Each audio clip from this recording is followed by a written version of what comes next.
right, ladies and gentlemen, welcome back to GEC Racing League. The road to Season 9 Championship is underway, and tonight the road leads to one of the fastest and most unpredictable tracks in all of motorsports. Welcome to Talladega Superspeedway and the Alabama Slingshot 325. For 325 miles, the NPC Cup Series will battle in a massive drafting pack where the lead can change in an instant and one perfectly timed move can completely change the race. At Talladega, raw speed isn't enough. It's about positioning, finding the right drafting partners and knowing exactly when to make your move. There are no eliminations in our playoffs, but every point does matter. With only 5 races determining the Season 9 champion, tonight is another opportunity to gain ground or watch a championship rival pull away. Tonight's broadcast is proudly presented by our Season 9 partners, North Star Personalized Computers, 42 Designs, Collateral Damage Sports Network, and Laughing Llama Wraps. Their continued support helps make GEC Racing League possible, and we thank them for being part of Season 9. The field is lined up, the engines are ready, and the 325 miles of super speedway racing awaits. Ladies and gentlemen, welcome to the Alabama Slingshot 325. From high above Talladega Speedway, I'm Jamie G. As always, I'm joined in the booth by Joseph Barrow and Austin Swanson. The playoffs, guys, are heating up and anything can happen at Talladega, and it's time to go racing. Barrow, great experience coming out of the Cup Series so far this season for Season 9, man. I really am excited for tonight's race because if we get a lot of green flag racing, we really could see a lot of strategy come into play. What do you think is possible tonight here at Talladega?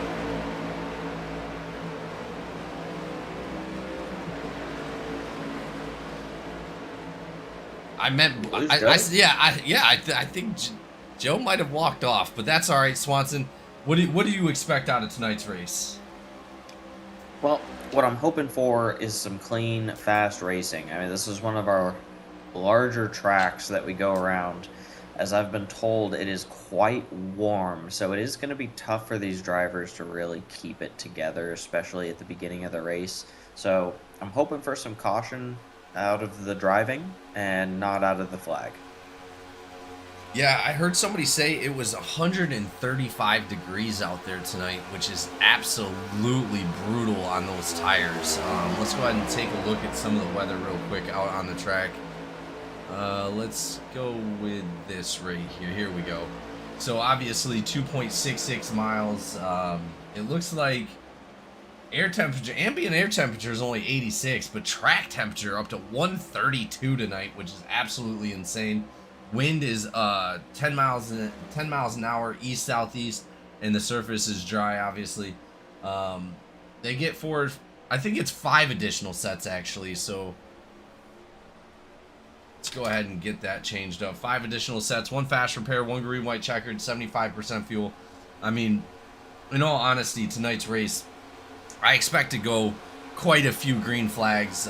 These guys have pretty good heads on their shoulders, and I really think out of the experience that we've seen so far out of Season 9 for the Cup Series, that you're right, more caution comes into the race rather than crashing, but strategy and the weather. So I'm really looking forward to seeing what these guys can do at 132 degrees track temp.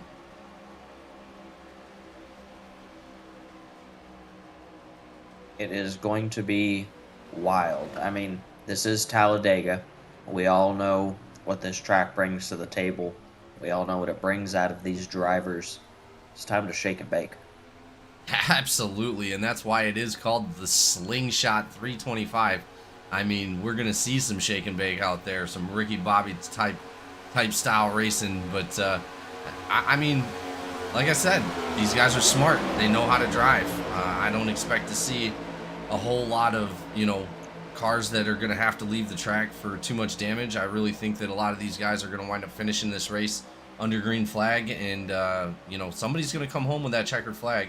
And it looks like practice is just now ending. As we say that, Campbell goes around. But these guys are going to start their qualify right here. A little bit last week, obviously we're at Charlotte Motor Speedway. Charlotte Motor Speedway, amazing track, iconic. One of my favorite tracks overall, and it looks like Jeremy Gardner was able to come out with the win last week with Raymond Hanneman right behind him. Hanneman starting in 15th, coming out second, one of our biggest movers of the night. Albert Williams in third, not unfamiliar with those podiums for Albert Williams. Podiums alone got him the regular season championship. Darren Bruce, unfortunately, not going to be here tonight. Had a prior event he had to go to, finished fourth last week, and then Garrett Caswell coming out fifth. But just Caswell coming out fifth is absolutely astonishing considering what happened to him during that race. But really, honestly, to tell you the truth, it's anybody's race tonight. Anybody that normally isn't up front, we might see somebody that is up front tonight that normally isn't out there. But in all honesty, it's like I told those guys in the drivers meeting, it's a 50-50. It's going to come down to strategy, keeping that car clean, finding the people that you really want to work with, and making good decisions, because you never really know what's going to happen from lap to lap out at Talladega. Anything could happen. These guys are going 190 miles an hour around the track, straight drafting. Most of it's bump drafting, so we could really see anything tonight. Yeah, it's going to be Yeah, I interesting. think you're very right there. It's going to be even more interesting with 31 degree track temp. Oh, it went down a degree. But yeah, absolutely. We're going to see a little bit more slippage coming out of those tires, coming towards those longer runs than, if it was a little cooler out there. But I mean, that's what Alabama's all about, man. It's hot. It's it's right south enough to feel tropical, but you guys still get some snow up there, don't you? Just every once in a while, maybe. Maybe every other summer or something like that. We may get, an inch that'll shut the towns down. Well, We don't get much snow. I don't see any snow coming tonight. And what's crazy is the track temp is so high, but the ambient temp is only, 85 degrees or something like that? That's because 90% of the time it's a humidity that the temperature be 86 degrees, but feel like it'd be pushing 100.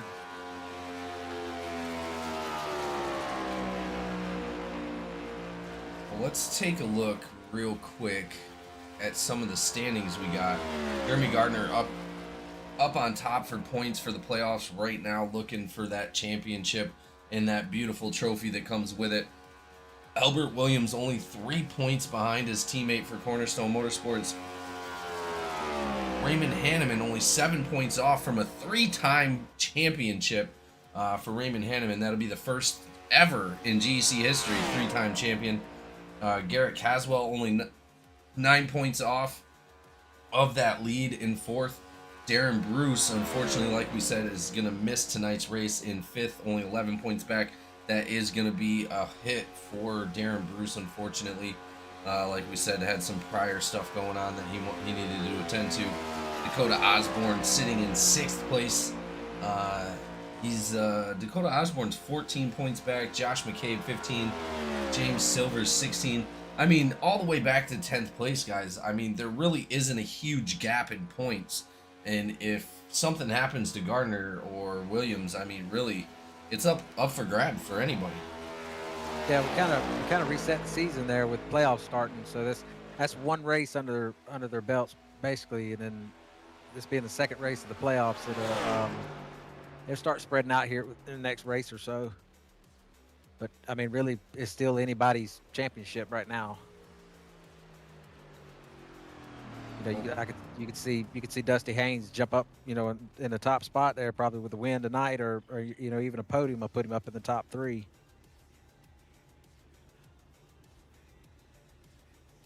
Well, it looks like these guys are starting to finish their qualifying runs. Still got a couple big names out there that have not qualified. Raymond Hanneman being one of them. Shane Cochran just jumping up to 7th place. It looks like we still have Garrett Caswell has yet to qualify. He's sitting in pit lane right now, right at the entrance. He's probably going to jump out here soon. Jordan Marion still out on the track. I mean, podium isn't too far off. I mean, it looks like, what is it? The gap is only between the podium and 10th is only like 0.13. So it looks like right now, though, Justin Openchowski up in the pole with a 53. And as I say that, Raymond Hanneman takes the podium for qualifying with a 53.76, actually tying. It looks like it went into sub numbers right there. It went into the hundreds of milliseconds. Yeah, he just did nudge out Openchowski for the pole there. Yeah, it looks like they both ran a 53.76. Colnell Bolton in third with a 53.77. Josh McCabe 53.78. Or Jason McCabe 53.78. Josh McCabe right behind him with a 53.79. A. Williams 53.79 as well. Chris Campbell in 7th with a 53.81. Cochran getting pushed back to 8th place with a 53.82. Jamie Mullins, one of our newer drivers, 53.82. And to finish out our top 10 is going to be Kay Dunn with a 53.83. So now, like you said, Joe, the heat is really going to come into play tonight.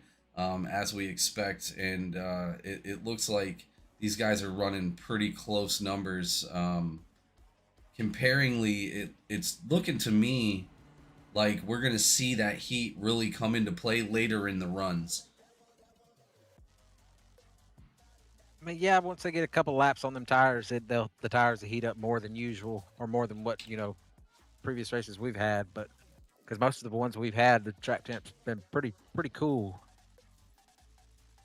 But now getting it up higher like that with the track temp, running in the 130s, just 10 laps in, you'll feel a difference in the car.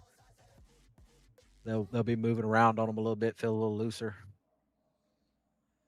Well, and as we're about to get started, ladies and gentlemen, as always, we're going to kick it off with our national anthem. We'll see you right back out on the track here at Talladega. Oh, say, can you see by the dawn's early light what so proudly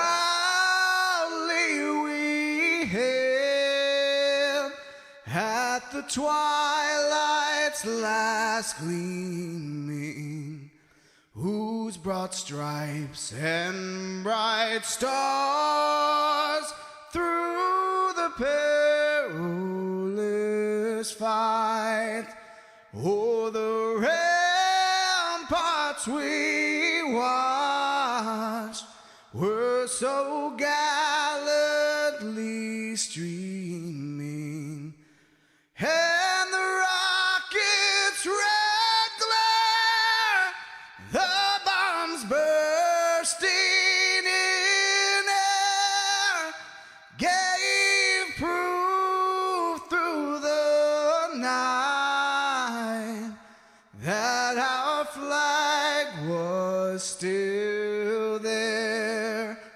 Oh, say does that star-spangled banner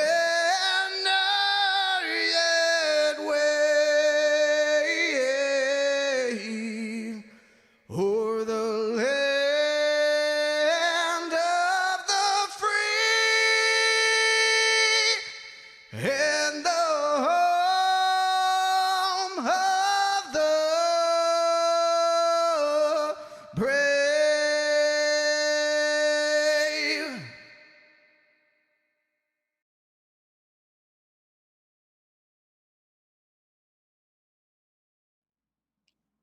All right, ladies and gentlemen, we are back. It looks like these drivers are about to start gridding up. We still got one driver on the track qualifying. That looks like it's Garrett Caswell. Only one that hasn't qualified yet. Quite interested to see where he's going to place out. First. Oh, what? He stole the pole away at the last minute. He had a 7.27.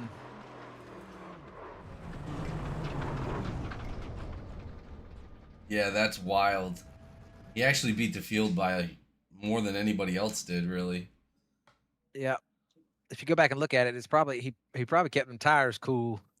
There's a lot of people when the track temps up higher like that, the cooler your tires, the faster you'll run. So It looks like he crossed the finish line just in time as well. yeah, he did. These guys are gridding up, and I'll tell you, I am super excited for tonight's race. And I'm not gonna say it's gonna determine the playoffs, right? Because chances are, it's not. We still have 3 races after this to determine. But in all honesty, this is gonna be a good chunk for some of these playoff drivers to be able to get out there, get a good mess of points, and be able to move themselves on that board quite a bit. And like I was telling Austin a little bit ago, like we're probably gonna see some drivers that we're not used to seeing up front either. Yeah. Especially if it goes green on these green flag runs, you'll definitely see some drivers that. Which to be honest with you, we got 18 drivers in here. A lot of these guys that are in here now are some of our front runners throughout the season, though. You know what I mean? So. Yeah, that is true. All right, for our scrolling grid, ladies and gentlemen, for row 1, Garrett Caswell and Raymond Hanneman. Justin Openchowski and Connell Bolton for row 2. Jason McCabe and Josh McCabe, brothers side by side for row 3. A. Williams and Chris Campbell for row 4. Shane Cochran and Jamie Mullins for row 5.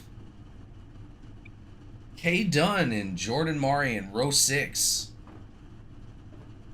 Cody Anderson and Jeremy Gardner for row 7.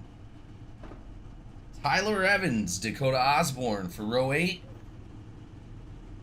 James Silvers and Dusty Haynes for row 9. Here we go, ladies and gentlemen. That is our grid for tonight. All right, before these guys get around, we're going to do our favorite segment of the night. Ladies and gentlemen, who's your pick? We're going to start off with Barrow, as always. Barrow, who you got? I'm gonna go with old Dusty Haynes. Yeah? Not a bad pick. Not a bad pick at all. I believe it was it last season? I think it was. It was. He won here? It was in the playoffs, too. Yeah. I think he could sneak one in tonight. Or I say he really got to sneak it in, you know what I mean? But he could get up there and contend for the lead there at the end, or if he can keep clean. Say that fast repair. I agree 100%. I really think that Dusty Haynes has a great chance. He is a hell of a plate driver. And just the experience we've had so far, watching him grow as a driver, I mean, just an incredible season for Dusty Haynes. All right, Austin Swanson, who you got? I'm going to go with somebody who lives for the wild side of racing, Mr. Campbell. William Campbell, the number 52, obviously GEC veteran, extremely talented driver. I want to say he's getting close to 100 races under his belt with us, and man, it's always amazing to see what he can do on the track. I think he's up to like 7 wins total, 7 career wins with GEC. So very, very, very strong pick. Tonight, I think I'm going to go with our newcomer, Jamie Mullins. I think he's been a strong contender up until this point, and really has a great chance to get out there and show what he's got at a plate track. Random pick, I know, but Jamie Mullins, I think he's going to be up towards the front tonight. Here we go, ladies and gentlemen. We're about to start racing. Green flag's about to drop here at Talladega. Thank you all for being here. Green flag is out. Raymond Hanneman, Garrett Caswell taking the lead. 96 of Openchowski right behind Caswell, and the number 88 of Connell Bolton sitting behind our 2-time champion of Raymond Hanneman. We're going to see which line actually gets that advantage. I mean, I don't see an advantage. What about you guys? Looks like top line's got a little small run going right now. Yeah, it looks like that top line's got a couple car gaps. That's going to leave Hanneman and Bolton able to drop down in front of Garrett Caswell right there. Garrett Caswell dropping back to third place. That's going to leave Josh McCabe on the outside. Still side by side with his brother right there. So, that outside line has lost a lot of momentum since the 85 and the 88 dropping down low. Oh, Jason McCabe jumping up in front of his brother to lead that outside line.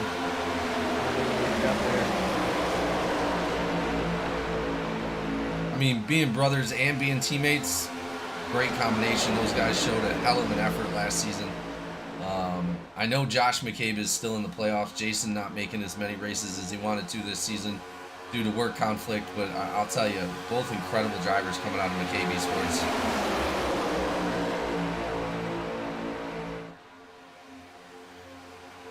It looks like we got a couple shout outs in the chat. Let's go Raymond Hanneman, number 85, coming from Taj. Taj, thank you so much for being here. JK, which I believe is Justin Okumchowski, saying if you're not first, you're last. Oh, he said, I'll read that again. He said, if you aren't first, you're first. Oh, okay. If you're not first, you're first. And then Mama, always here to support Garrett Caswell. Thank you so much, Mama, for showing up tonight here at Talladega. Let's go, Garrett Caswell. Let's see a podium win tonight. Also, Jamie, don't pick Caswell. I love it. I love it. No worries, Mama. No worries. He's in the clear tonight. Speaking of Garrett Caswell jumping to the outside line in front of the McCabe brothers, they're going to make a charge to see if they can get that outside line working. And Barrow, you know what I'm not seeing early in the race already? I'm not seeing any 3 wide at all. No, not yet. Not like the truck race. And if you look closely, none of these drivers are even bumping each other. They're not pushing hard. They're not making crazy blocks. I mean, these guys, there's a hell of a racecraft coming out of the Cup Series this season. Garrett Caswell. That's going to leave Colnell Bolton in front of the McCabe brothers on the outside. The boys are playing the bonus point game right now. Every point counts. So we can get Garrett down there on that bottom and get him a lap lead. That'll be lap lead for Hanneman and a lap lead for Garrett. So that's 2 bonus points for GCR. Yeah, they're definitely looking for that, obviously. I mean, you can see Hanneman. Garrett will lead the lap right here.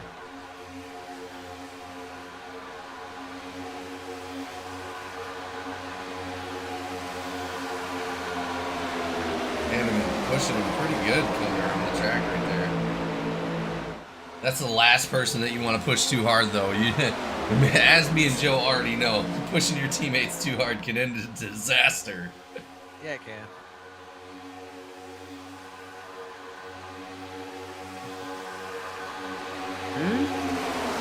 Yeah, huh? Listen to the chatter there. And Evans said he was going to turn something to road speed. That's no bueno. Probably a rear bumper. Yeah, Hanneman's still with that mean push on Caswell right there. Justin Opachowski with the follow-up in third place. A. Williams not letting go either. That was a good move by Bolton there. Bolton was fixing to get left out. Sucker hole there. He was fixing to get left out on the top. He seen it happening and he jumped all the way down and jumped to the bottom lane real quick. Yeah, that puts him right in front of our very own ninja Shane Cochran, right there behind Campbell. Bolton following Campbell to the outside right there, trying to give that inside line a run for their money. We're gonna need a couple more drivers. I don't know, they're catching up pretty good. Getting 6 laps in here. We'll probably see that top lane if they can get formed up there a little bit. But you got 3 wide now. Oh yeah. Cornerstone looking like they're wanting to come to the front and get them bonus points herself. Number 20 and the 57. 20 of Cody Anderson and 57 of Jeremy Gardner. These 4 cars are going to help them out. Yeah, it looks like they got the 79 of Osborne out there with him, but Osborne's a good little clip back. He's going to have to catch up to be able to give that far outside line very much speed at all. And Even with 2 cars, those Cornerstone guys, they're pushing hard. Yeah. I think they got Osborne coming up on the rear of them now. He'll probably drop back here a little bit. Oh, Campbell jumps up. Ooh, woo! Almost 4 wide. He had a couple of thoughts there. He's outside, inside, outside, inside. Well, I think Bolton made the right move, right? He definitely didn't want to push it 4 wide. Backside of it.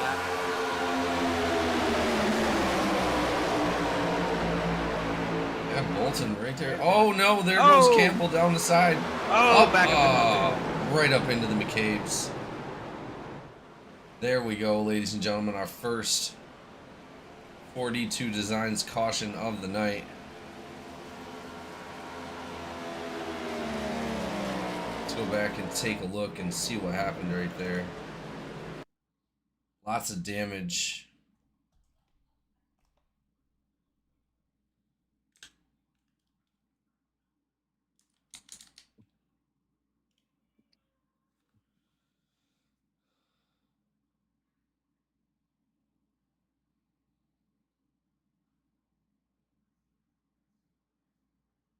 Oh, man.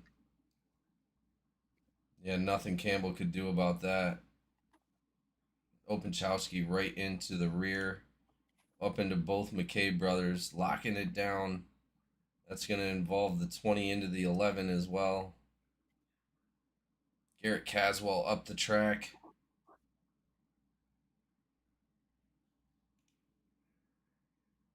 I don't know, Bear. What you thinking on this one?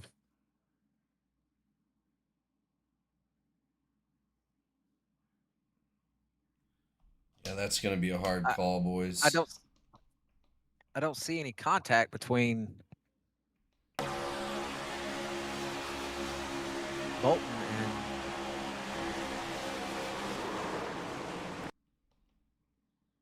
and let's see here if I can get a better look at it. Oh yeah, that was. It looked like an offset push coming from Bolton.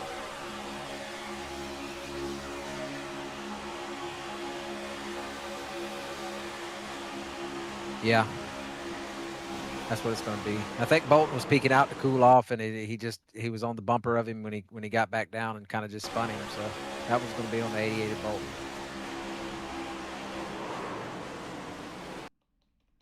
Yeah, terrible crash right there.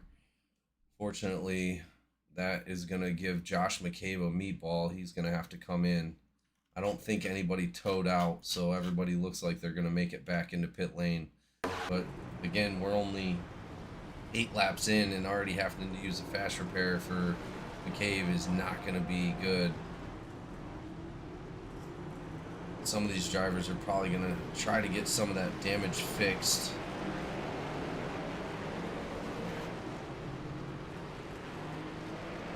A lot earlier than I thought the caution was going to come out, honestly, to tell you the truth. I thought it was going to be quite a while before we seen a caution at all. Yeah, I still think. I mean, it wasn't nothing egregious or anything like that. You know, Bolton was either trying to pop out there to cool off a little bit. I imagine his temps were running a little high on him, and he just was on that bumper just a little bit when he decided to move back down, and it kind of just hooked Campbell the wrong way, gave him a little off-center push there. Yeah, Campbell barely missing Williams and Hanneman as well.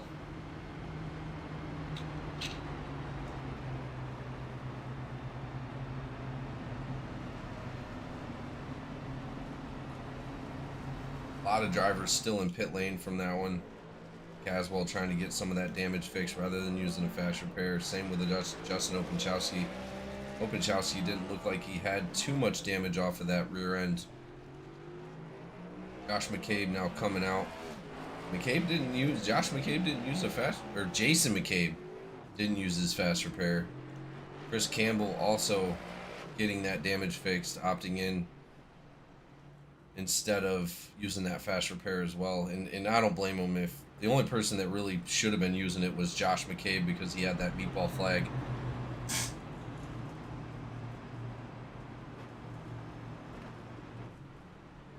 Do we have a tally who was all involved in that? There was quite a few. It was both McKay brothers, 35-36. Campbell was involved in that. Garrett Caswell was involved. The 11 and the 20 got together. I think that's about it, though. Justin Openchowski, yeah, as well.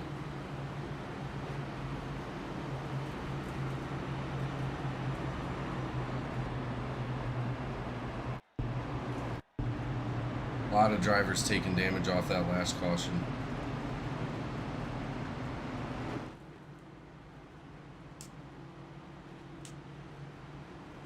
Well, and once again, that that goes to the fact that we really should not be pushing that hard already. In all honesty, I mean, if it's me, I'm not even making contact with the car in front of me. I don't care where we're going or what's happening. I'm not even pushing the person in front of me. Well, I'm doing my best not to anyway.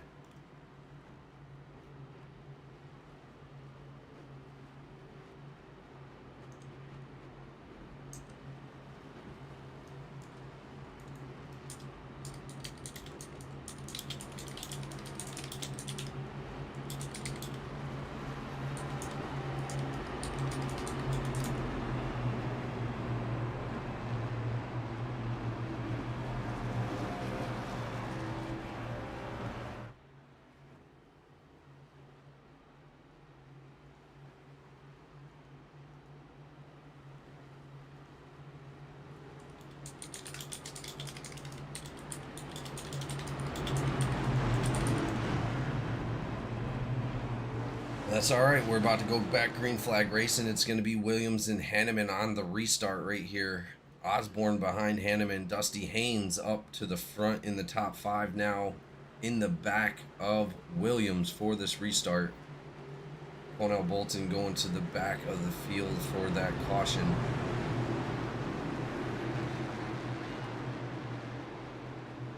Here we go, ladies and gentlemen.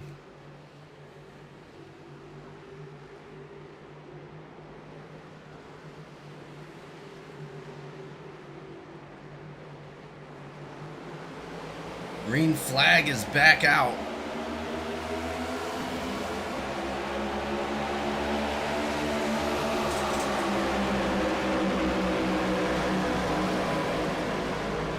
Beautiful jump right there for Dusty Haynes and Williams, causing the Hanneman to just have to drop it back down behind him. Oh, a little bit of wiggle out of Hanneman, jumping back to the outside. Osborne's going to go ahead and follow him to the outside, see if they can get that outside line running. Third person in that line is going to be Marion, not able to get up there quite yet. The 77 now joins him on the outside. Tyler Evans.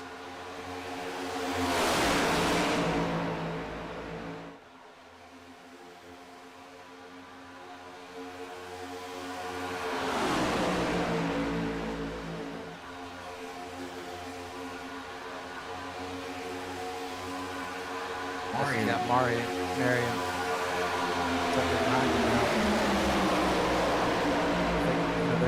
You'll see a lot of Dusty and Marion and Campbell, and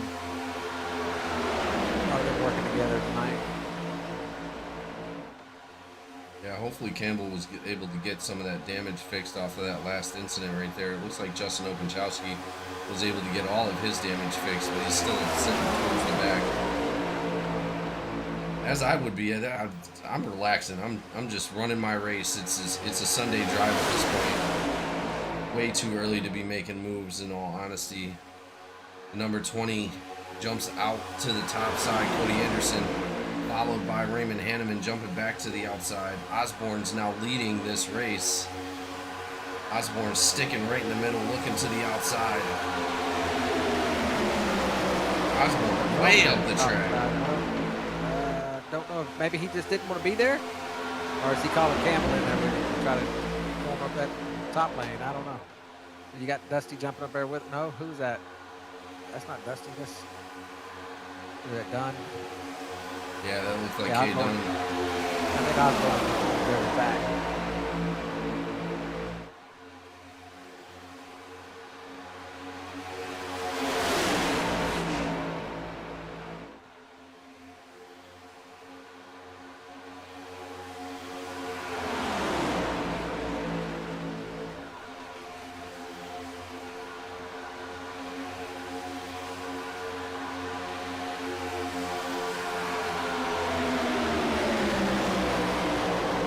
Just that outside lane hasn't been able to muster a whole lot. 77 way up high on the track with Shane Cochran right there.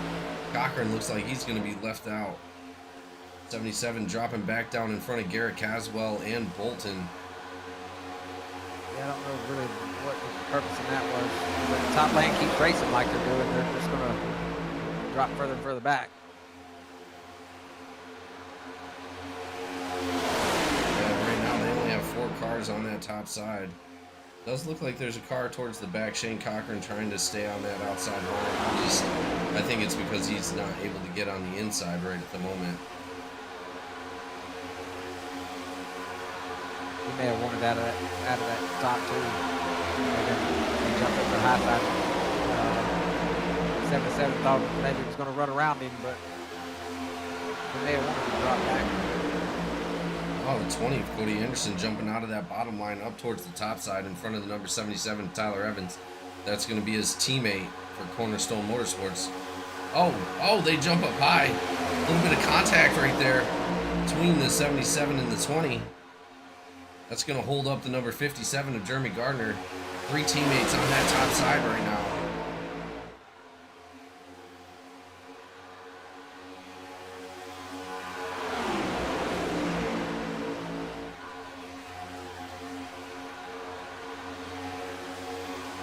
Let's see how that plays out for him. All 3 of them still out there.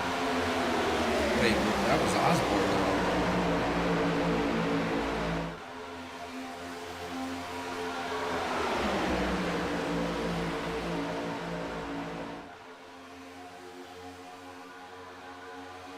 Yeah, it looks like they decided to jump back into that outside line, or the middle line, I should say. Silver's peeking out right there with the 77 right behind them.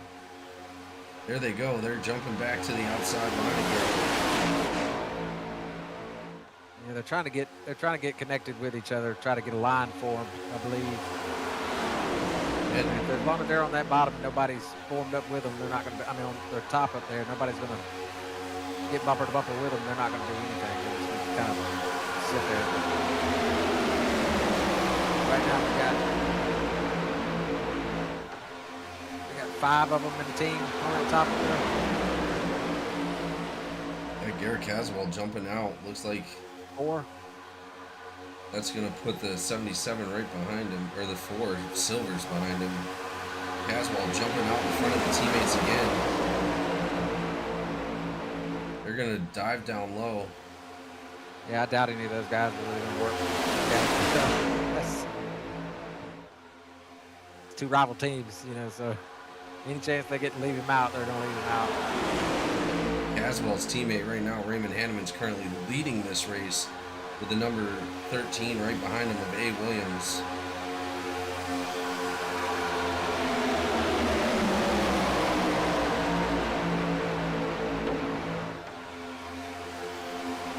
Looks like Jamie Mullins teaming up with Caswell right at the moment. They're going to be chasing down Silvers in the number 77 of Tyler Evans.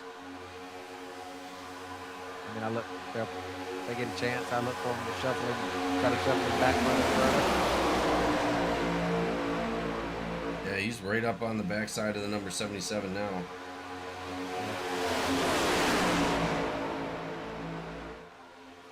You're gonna want to be careful. You've seen what pushing somebody a little too hard does with that incident between Bolton.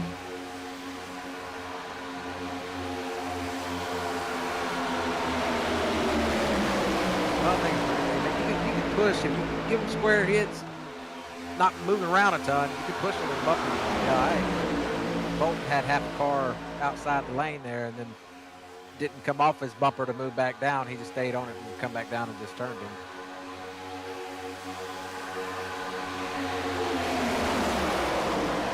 It looks like Jeremy Gardner riding towards the back. I mean, like I said, that's probably a smart move in my opinion. I'm going to relax towards the back, let that green flag pit stop happen. Once that green flag pit stop happens, then I'll start making better decisions on, you know, where I want to push and who I want to push with.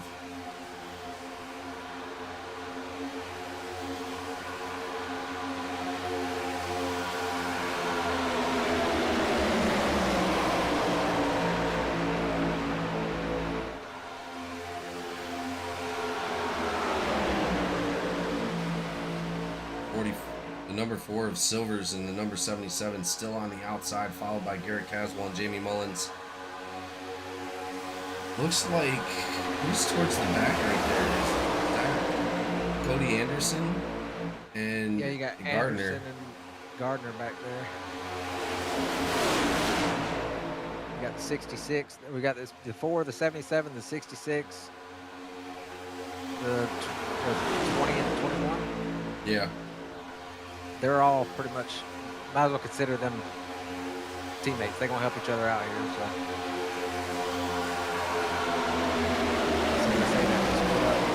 Yeah.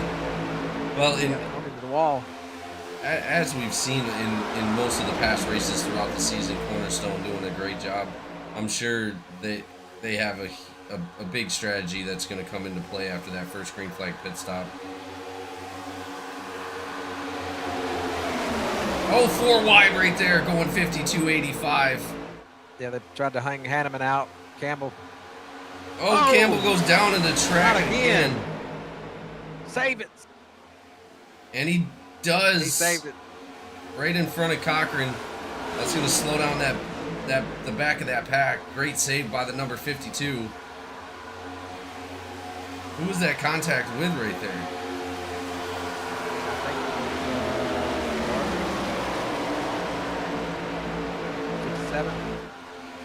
57 went clear, and he kind of tried to shoot down and make contact with Campbell. Well, incredible save by Campbell right there, coming back up on the See, track safely. That's the second time that's happened to Campbell tonight. Yeah, I'm sure he's not interested in any more contact like that. He had a few choice words to say on the mic there. He's going to have to change his pants after that one.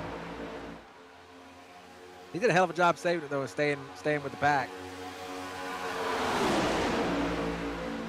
See who's leading. I do.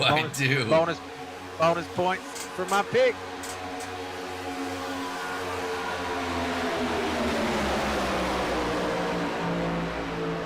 He's got a friend up there in Marion and then a teammate in Bolton there, so they can get things up there and get up there with him. No lot they're going to be able to do it. They're going to have to fall back and drop in line. Yeah, it looks like Williams deciding to jump to the outside. Going to be working with his teammate right there, the number 20. Dusty high and dry. Hammond's going with Dusty. Marion goes. Bolton goes. They got the bandits at the bottom down there. Yeah, they also got Kay Dunn right behind him with Justin Openchowski, followed up by Garrett Caswell. Caswell looking to get back up where his teammate is.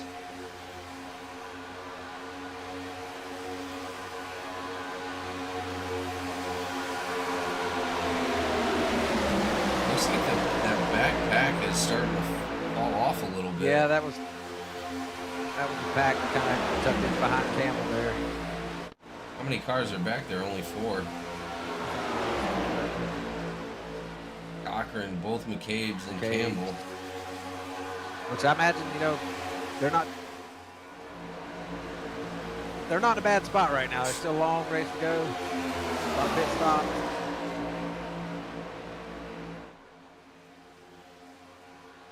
These are all GEC veterans back there with each other. Yeah, they've done several races together, if not hundreds. They could they could pull out the calculators right now and stay in that pack right there and wind up leading this thing at the end if it goes green. Pull out the calculators, do the math on the fuel.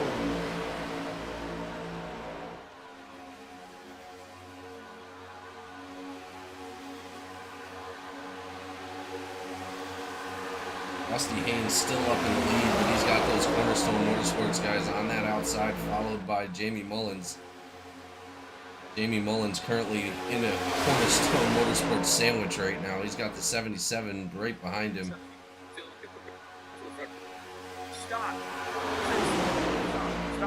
They're dinos. What's that? Pads. Swanson. Swanson, you're broadcasting.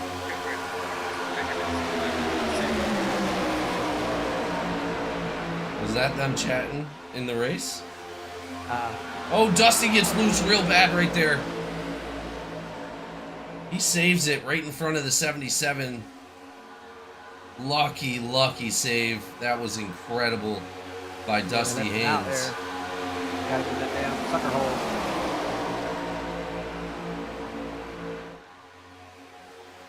I think he probably second guessed himself because he got a little high on the 66 there, and he looked like he probably pulled down on that steering wheel just a little too much. Yeah, still not losing that main pack though. Incredible job coming out of those guys. Track temps to drop down a little bit. 130. Special guest up in the booth tonight, Jessica Childs. Jessica, how we doing? Not too bad. How's it going, Griffin? It is going quite well out at Talladega. We're out here for the Alabama Slingshot 325, second race of the playoffs. Incredible races it's been so far. One caution early on, but these guys have had a lot of green flag runs already. We're 27 laps into 130, 103 to go. I was cheering for you Tuesday night, Jess. Thanks, Dude, Carl. we all were. You snuck them there at the end, didn't you? Out there by Yeah. yourself. I seen it. I was like, damn, they were bumper to bumper on the bottom line. He was out there side drafting the shit out of it. Yeah, I'm getting side drafted pretty good. But second place, nothing to shake a stick at. I mean, you did an amazing job out there, especially with all the controversy that was happening during the race. I mean, I know you took some damage. A couple other people we were running with took some damage. But second place, awesome job. Thanks. I got caught up in everything. Tell me about it.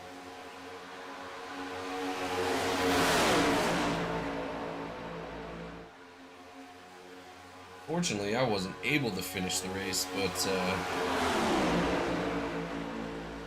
kept it out there and kept it up front. That was Yeah, incredible. I don't know how she did it. She was on the roof at one point. I saved my fast repair till like lap 70, I think it was.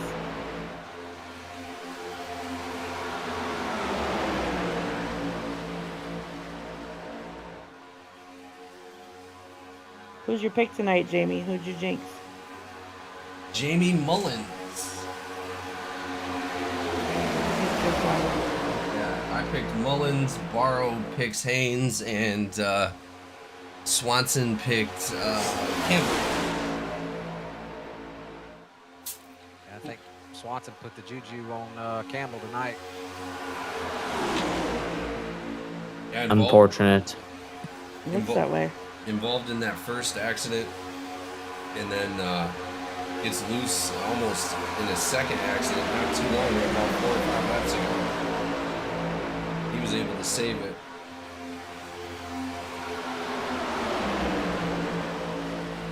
I mean, it looks like now we're starting to see some really smart driving coming out of it. Dusty Haynes back up onto the top side right behind the number 77 Tyler Evans. Looks like those Cornerstone Motorsports guys are deciding to stay on the outside.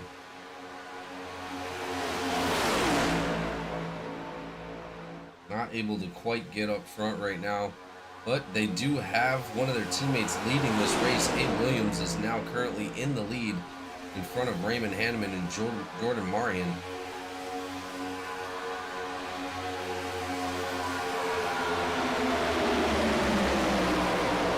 Is that 4-pack falling further back? Looks like they are.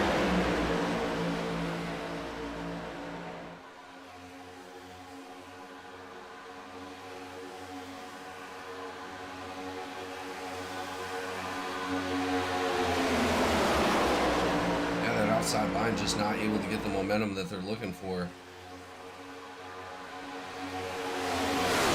Poking out a little bit. He jumps back down in front of Bolton in that 88. Contact with the 77 and Bolton. Huge save by Bolton right there. Not sure what happened to the 77. I think he was getting tapped, getting a little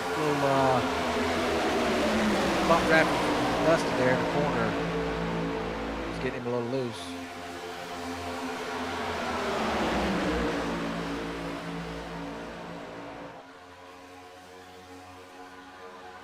That's definitely going to slow down that outside line quite a bit. Losing a lot of that momentum that they were gaining. 57 jumping out into the third lane with Jamie Mullins following him. 57 of Jeremy Gardner. All of his teammates deciding to stay down low in that middle line.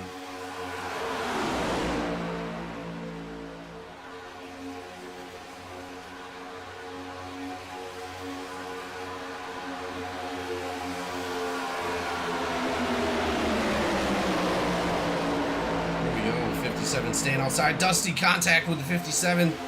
87 of Garrett Caswell dropping down low to the bottom line. Same with Dusty Haynes. That's going to leave the 77 20 out to dry a little bit. They're only going to be 2 cars. They're going to have to find their way in as the 77 jumps in front of Dakota Osborne. Haynes jumping back to the outside again by himself. Yeah, seeing that wasn't a very smart move. Haynes back down to the inside. Obviously, they're seeing that outside line was not working that well, but Barrow, if I'm correct, I believe these guys are starting to come up on a fuel run. No, they still got a few laps to go. Yeah, they got a couple here. I don't know if they pitted on that first caution or not, but if they did, then they'll have a few more laps. But they're getting up on 34 laps, 35 laps now. If they didn't pit, then I'm seeing pretty consistent fuel gauges as we move across a couple of these top drivers.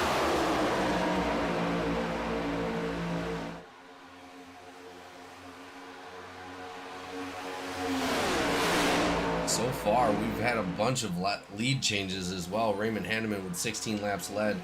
A. Williams 9. Dusty Haynes with 4. Cornell Bolton with 2. Garrett Caswell with 2 and Dakota Osborne 1, as well as Chris Campbell with 1. All those drivers will get a point moving into the end of the race.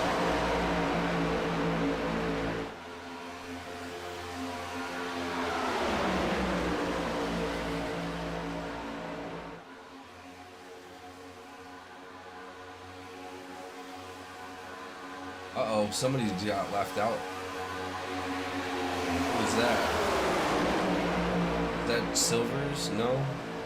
That was Cody Anderson getting left out. He's going to lose that draft and fall into the backpack.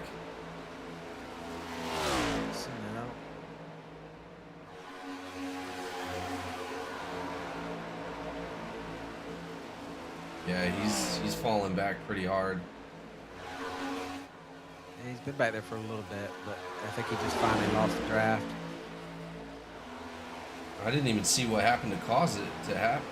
Cause him to lose that. He just dropped to the back and then.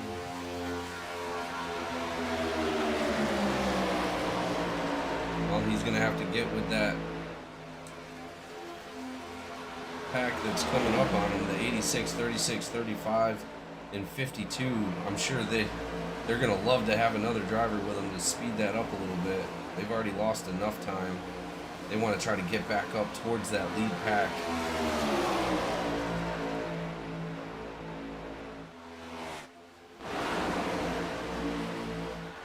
But as we figured, Barrow, we knew that if that outside line didn't get enough momentum soon, that we'd start to see a little bit of, side by side right there with the 96, 87.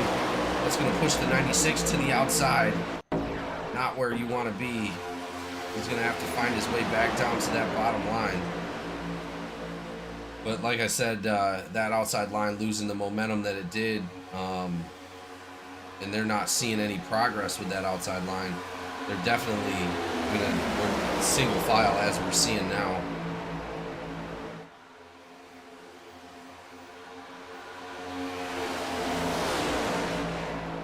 Got Cochran coming in the pit. They're all coming in the pit in that back pack back there. Yeah, that's going to leave Cody Anderson out of the plan. I wonder if Cody Anderson's going to come in just to stay with a pack. It'd be really smart if he did. He'd be smart to go ahead and come in with them. Yeah, he is. He is. He heard him on the radio, so.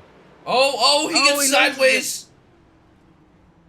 No caution comes out. He's going to have to get back around into pit lane.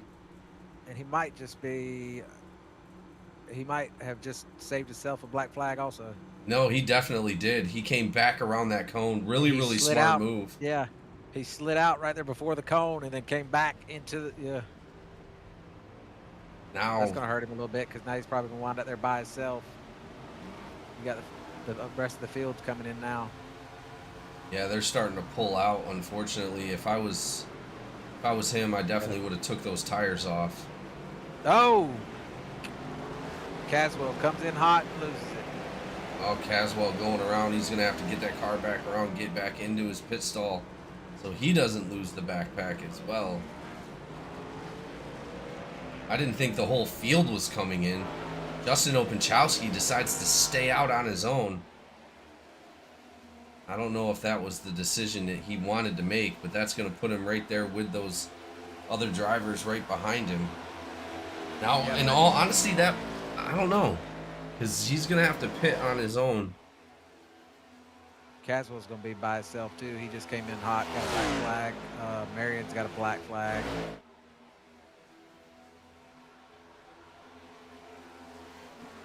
Was it both speeding on pit lane? No. Well, I think Marion's is going to be a unsafe pit entry, and then Caswell is going to be speeding in pits. Caswell coming too hard, locked him up, collected Bolton, and then spun out on pit road. So.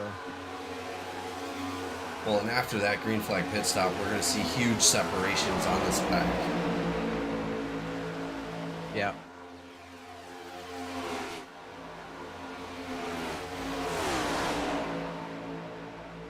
Yeah, big separations. There's drivers all over the track right now.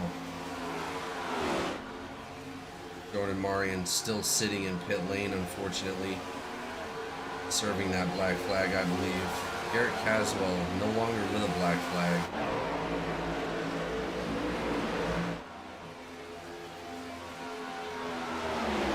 Our leader still currently A. Williams right now. There's only a 3-pack of cars up in the lead, and that's going to be Williams, Hanneman, and Bolton. They got a bigger pack coming up on them. Yeah, you got Dusty and Mullins, Barker, and Dunn all chasing them down right now.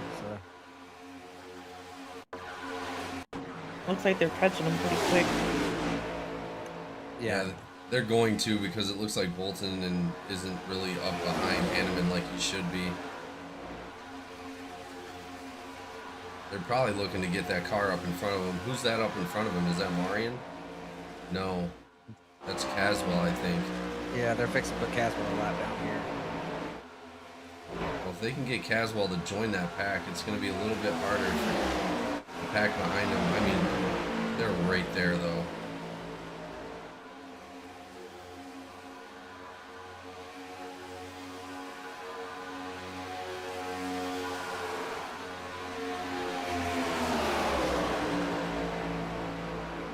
Good news for Marion, if anything does wind up happening, he is going to be in that lucky dog position to get that. No, right lap now. back. It just went to Caswell. Oh yeah, because did they just pass Yep, Caswell? They just passed him, so that'll be Caswell on the lucky dog position now. He tucked in behind third place there. Smart move.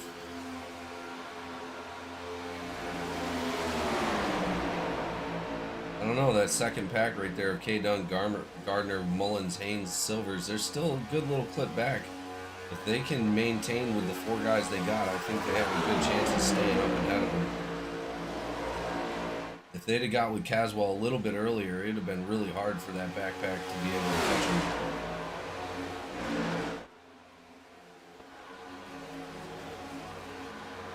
Still have a 4-pack back there too. What happened to the other McCabe brother? Jason McCabe is off by himself right there behind Marion.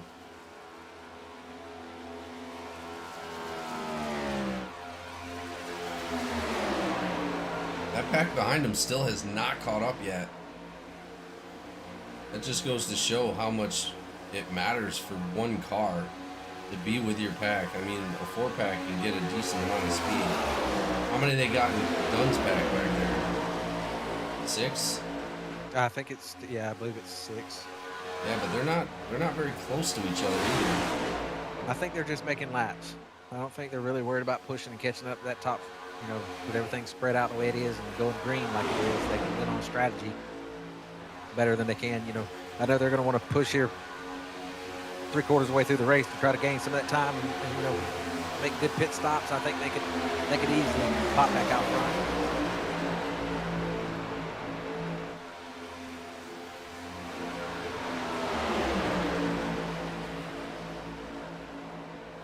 And Dusty Haynes right on the back of Jamie Mullins. Gardner jumping to the outside. Looks like he's peeking on the outside of 31, jumping back on the inside. Probably getting some of that heat off that car.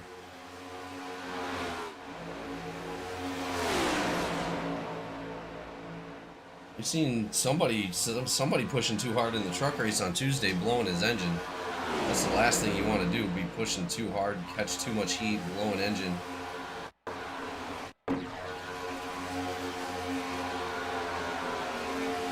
Yeah, if you get in there and get in the moment and don't pay attention to it, and you got that spotter turned up telling you oil temp's too high. Yeah, Just forget about it and blow it in a heartbeat. I've done it. I've done it as well. I've done it back in like season 2 or 3.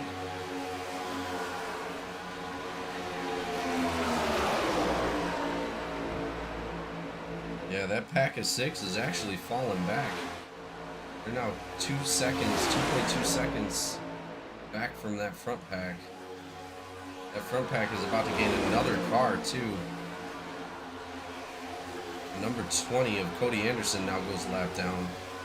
Yeah, so that's going to put him in the lucky dog spot there. Oh, no, Garrett got around him. Oh, they were moving way too fast for that 20 to catch him.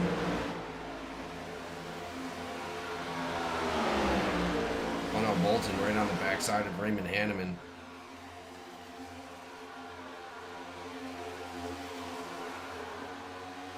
Yeah, that's going to put the 20 in the clutches of that 6-pack in the back right there.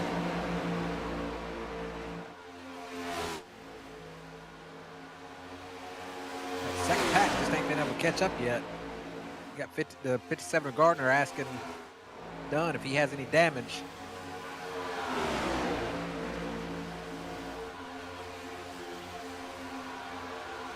If that's the case, the obvious move is to get him from up front and put him in the middle somewhere so he doesn't lose the pack, but also doesn't hold it back either. Bolton jumping to the outside, allowing Garrett Caswell down low. Yep. Bolton just came over the radio and said he had nose damage and was wanting Caswell to pull up there and push. Bolton's probably overheating a little bit. Yeah, the 20 was able to catch back up to him too. You see that? Yeah. He's gonna put 5 cars in that front pack. They're also coming up on, I believe, McCabe and Opunchowski. No, McCabe and Marion. Opunchowski has now joined that pack of 4. Cochran, McCabe, Campbell, Evans.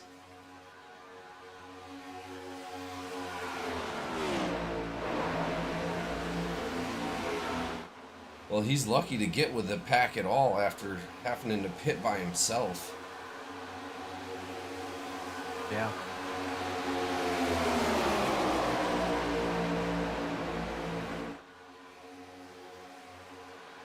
Bolton way up high right there. Gonna lose a little bit more momentum. 20 trying to catch up to the back of Jordan Marion.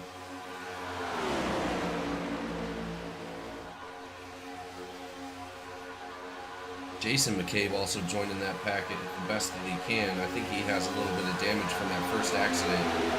Still on that car. Oh, Garrett Caswell looking to the outside of his teammate Raymond Hanneman right there. I find it just cooling his nose off. Yeah, just getting some air in that radiator. Marion to the outside, side by side with Garrett Caswell. He's got to watch out here because between Caswell and Anderson here, that's the lucky dog position. that front pack may start fighting a little bit for that spot. Those 2 lap cars may slow that front pack down a little bit. So this back, I don't understand why that back pack is. It's like they're losing time on these guys. Oh yeah, big time. They're tighter. They're formed a tight line back there. They were 19.5 seconds back a lap ago, so they are coming across the line here in a second. Yeah, they're about 5 seconds off, 4.5 seconds off. I said 19. That was 10. That was Cochran. That was that far back. I thought Cochran was in that pack. He's in a separate pack though. Gardner going to the outside a little bit in front of Jamie Mullins. Not sure where he's gonna go.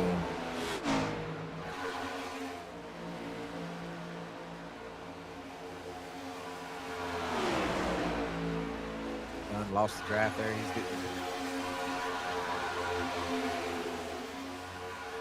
Dunn just came in.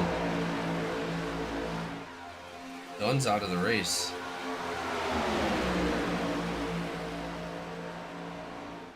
Yeah, he's out of the race. Something happened? Did he blow an engine or something? No, he dropped the packet loss. I was about to say he was just on the track. He just dropped his packet loss.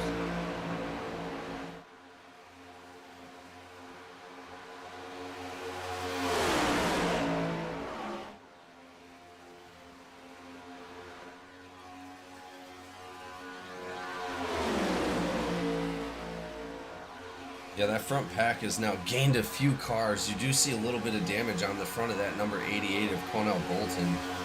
Yeah.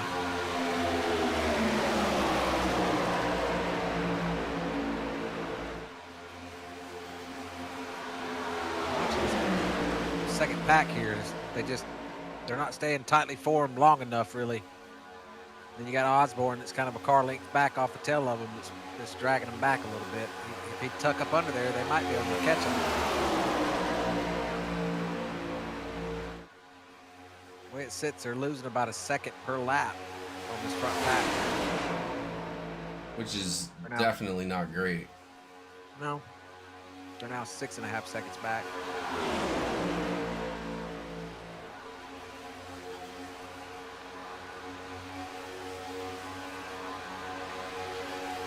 It's almost like Osborne is kind of not pushing the pack, but just sitting back and probably saving fuel. Yeah, they lost a second there. They're now 7 seconds back. Osborne's got to be careful, man. He might lose that draft if he doesn't put his foot in it.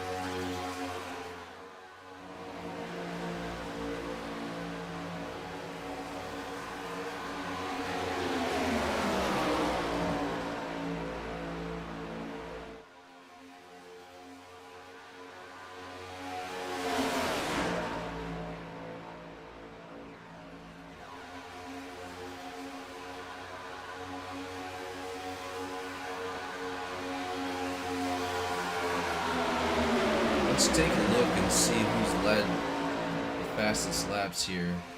Dakota Osborne currently sitting on 48.96. He's currently in 8th place. Justin Openchowski, 49.06. Garrett Caswell, 49.11.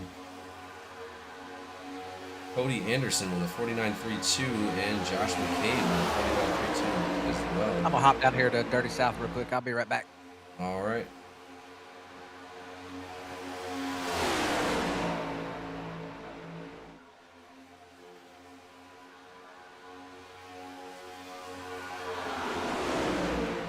Not a lot going on with these packs separated like this. Let's take a look back at the track map real quick.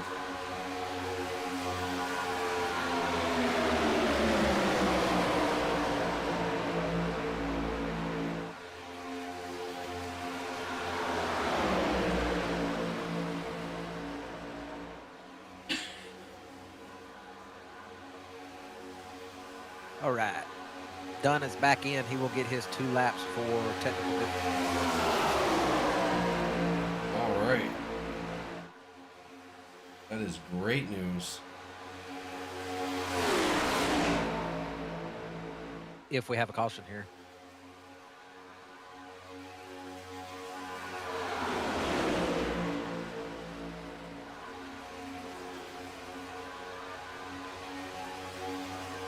Yeah, that front pack is just leading the way.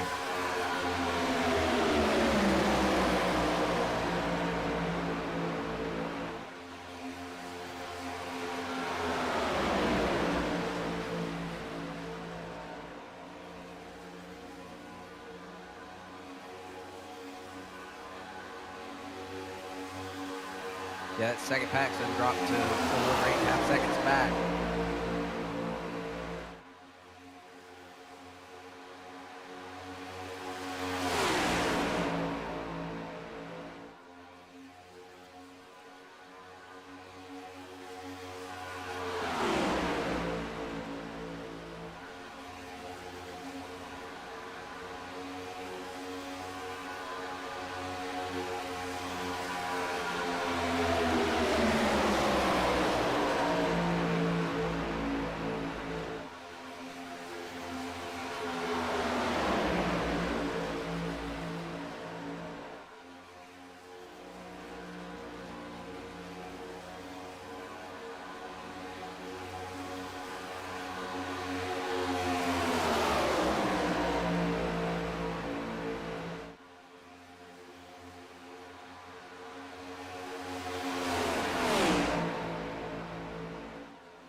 They out here now begging for cautions. There's definitely not as much action out there as there was on Tuesday. That's how it's been. We was just talking about this before, is that the field gets spread out the way these green flag pit stops go. With the trucks, it's the opposite. It's cram packed, 3 wide, just bumper to bumper racing.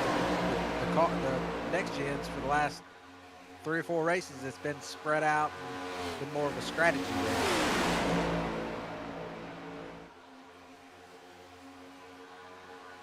I'm not gonna lie, I'd follow suit behind the wheel running races like this.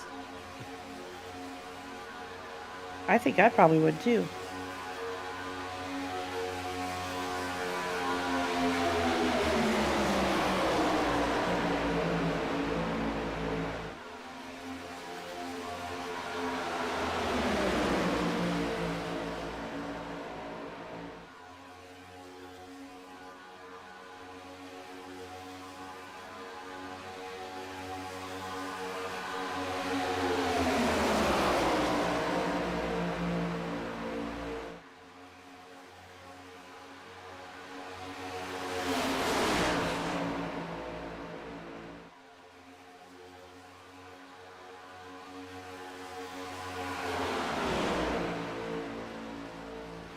Second pack going farther and further back. We're now 10 seconds back.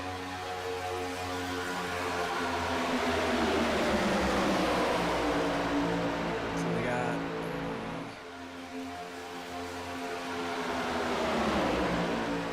should be getting ready to come up on pit stops here pretty soon.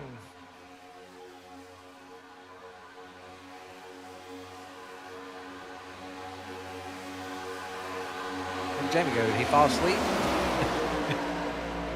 He might have.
Oh my, how long have I been muted for? You were muted. I was asking Jess. I was like, did Jamie fall asleep? We thought you fell asleep. Nope, my bad, my bad.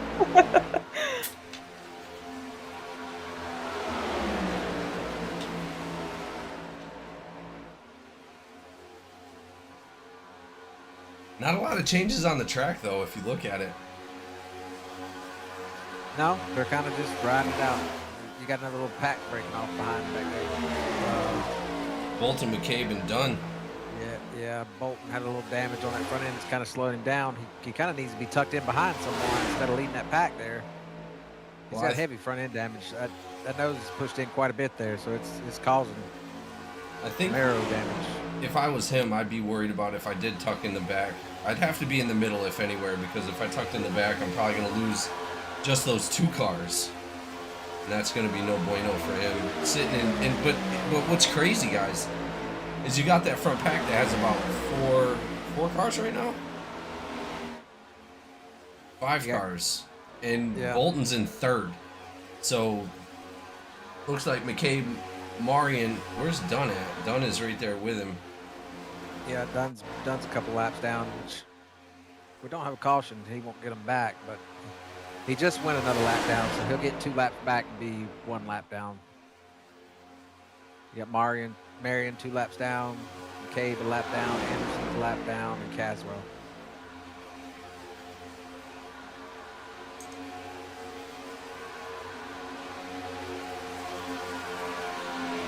I'm not sure where Bolton got that damage from.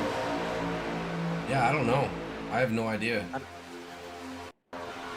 he got collected from Caswell when he went into the pits there, but that was kind of side damage there. I'm not sure if he gave a shove on one of the. You would think that's what it has to be. Pump draft. You would think that is definitely what has to be going on.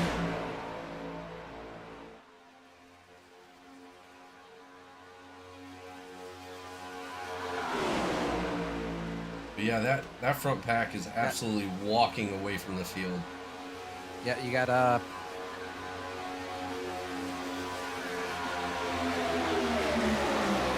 getting ready to come in. You got Cochran and that whole pack getting ready to come in.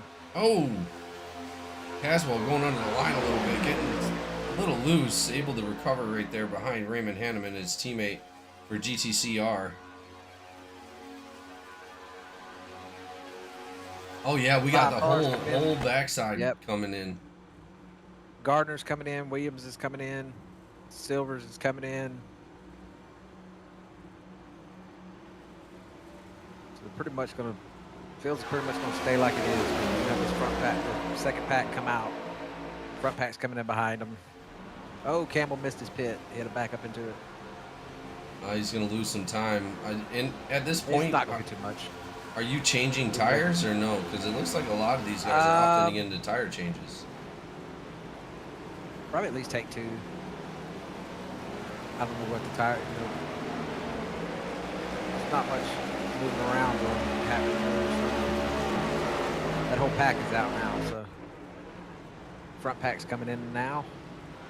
Raymond Hanneman staying out there with his teammate. Hanneman stayed out? Yeah. He stayed out with Garrett Caswell.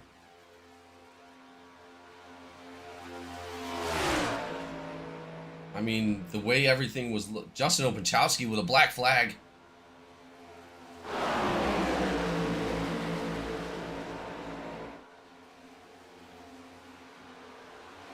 Did he get a bad pit exit? I don't know, but I got Silvers with a black flag and Opachowski. Let's see what happened there. Look at Silvers first.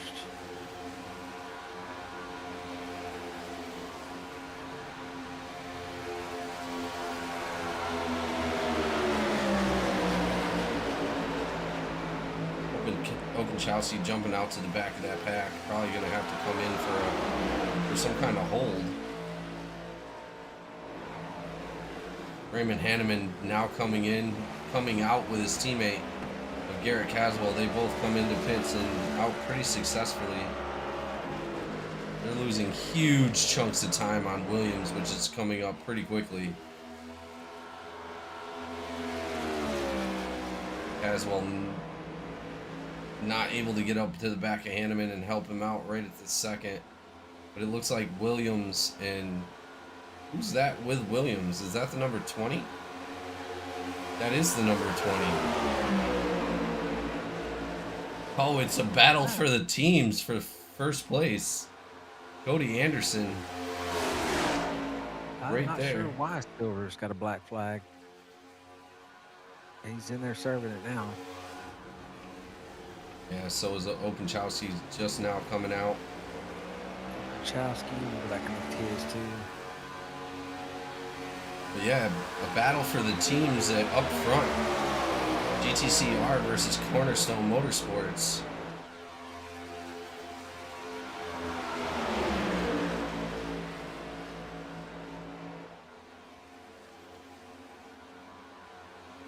And what's crazy about it is Cornerstone has a guy lap down and GTCR has a guy lap down. Their lap down teammates are helping their lead teammates.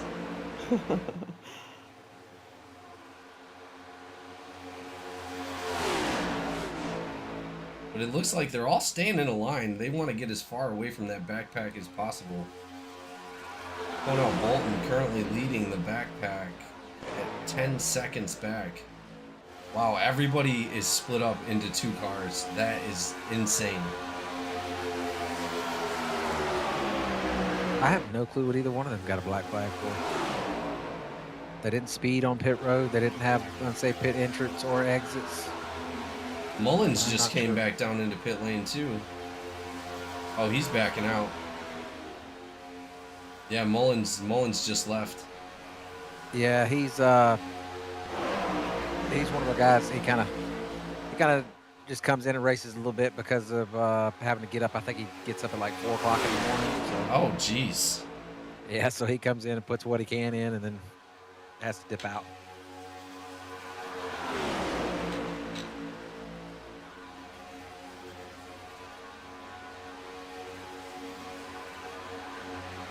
Yeah, Justin Openchowski tucking in right there behind Eric Caswell for GCCR and OCS.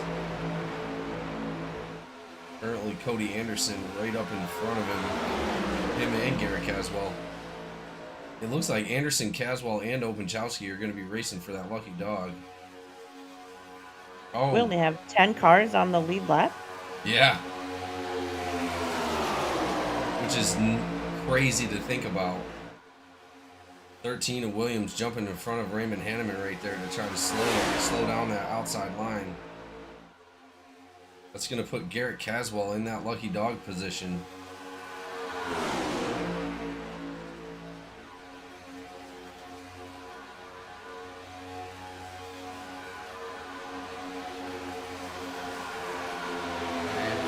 Take it back though. As he does. Caswell's trying to shoot to the outside there. If Openchowski goes with him, he might have a chance to try to drop back down in front of him. Well, Hanneman pops out there to.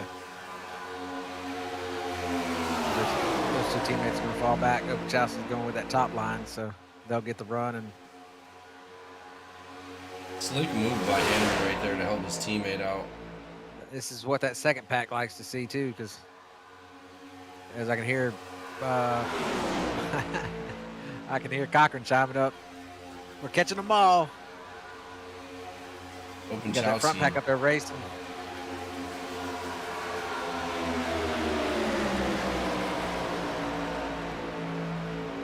Openchowski gets left out. He's going to have to put it to the floor so he doesn't lose that lead pack right there.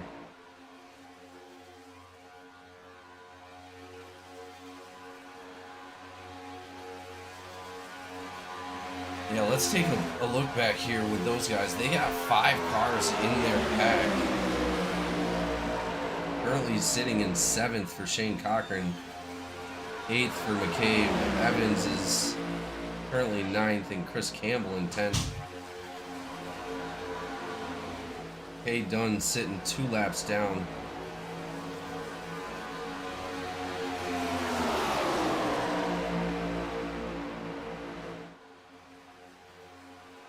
Yeah, you got Bolton sit out here in front of this pack right here. Has he still got damage?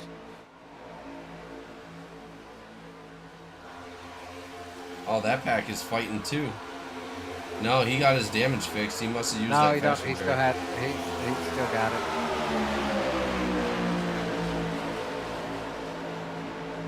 They're going around him now. Yeah, he does. All right, I see it. I don't know. Maybe he was able to get a little bit of it fixed because it definitely doesn't look as bad as it was. Yeah, he did. You got him and McCabe with a little damage on the front. Yeah, McCabe with some front left damage. Yeah, they just need to tell right there where they're at and just kind of stay tucked in and use that draft to stay on pace. I hope to get the rest of it fixed on the next pit stop, which is going to be hard to get it fixed under green like that. You got to get out with those people you go in with or you're going to be screwed. Cochran's group is steadily increasing. Yeah, they're slowly chomping away at it. They're about a half a second every lap. Yeah, for the last 5 laps, they've gained a lot. See, that was the issue. That second pack there with Bolton leading it there with the damage, it kind of slowed them down a little bit. So Cochran was able to, which I mean, it was still, they're only about a straight, you know, they're what, about 6 or 7 seconds behind the second pack. They're 5 seconds now. If they get caught up to that second pack, that's going to benefit all of them because that's going to push them straight up there to the leaders. Yeah, you're right too, because if you take a look at the last 5 laps for the chase of Bolton to Cochran, it started with 2.1 seconds, 2.0 seconds, and then started to steadily decrease after Bolton stopped leading that group. And now it's way It's off. going to drop back down again here because you got Marion and Silvers on the inside of that pack. That pack's kind of broke up now. Yeah, they're going to have to continue that push. Definitely not gaining Side by as side. much. Yeah.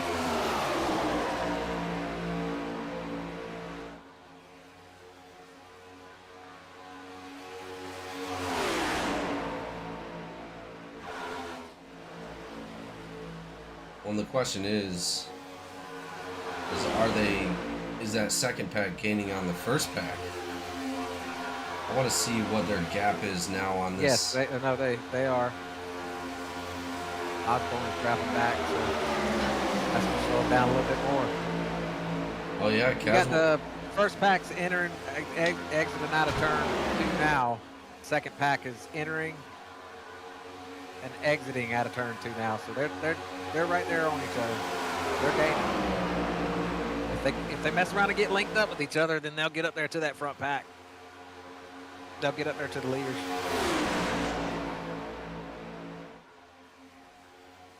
Yeah, they definitely have the horsepower to be able to do it. If they stay tucked in with each other, of course, you know, you get 10 cars up there with each other, they're going to damn, they're going to want to get beside someone. And that makes me so mad. You guys know we're catching up. You know we're trying to catch that lead pack. Why are you on the side of me right now? Like Mr. Bean. It's a race. It's a race. It's a race. Yeah, it's a race for us to get up to them, and then we can race.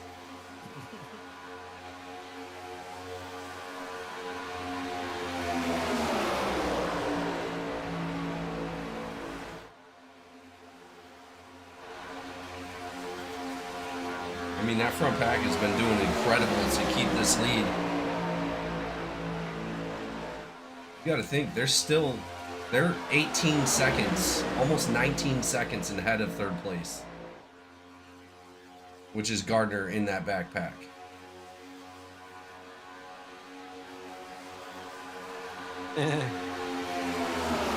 What? They're over there talking about Gardner chimed up and said, I bet the broadcast is really boring right now. Hayes is still salty. He says I got it good over here on this side. Yeah. He said, Barrow's got it easy on the cup side. Oh, man.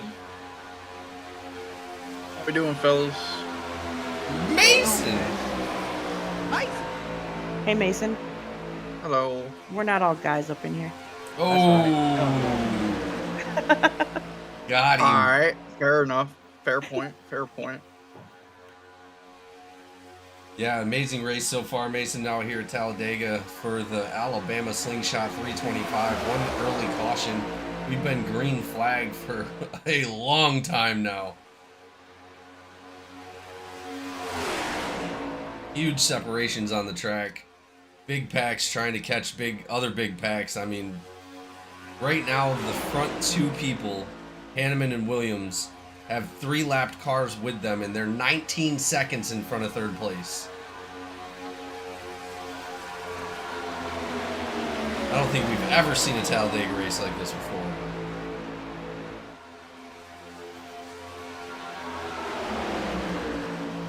Yeah, I mean, I've got you up on the YouTube, watching it on there. It looks like everything's going pretty good.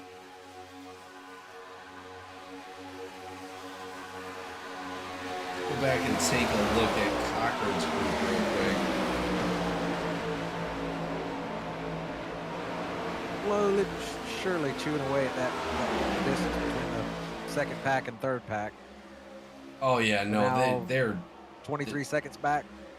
they're definitely gaining. Well, you got to think, away from the Bolton pack, they've gained 3 seconds since the last time we looked at them.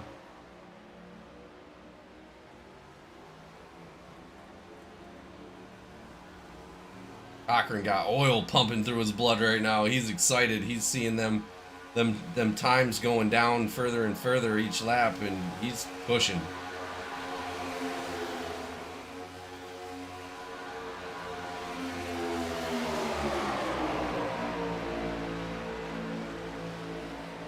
They're gonna have to stick together though. They actually lost a little bit of time on that last one.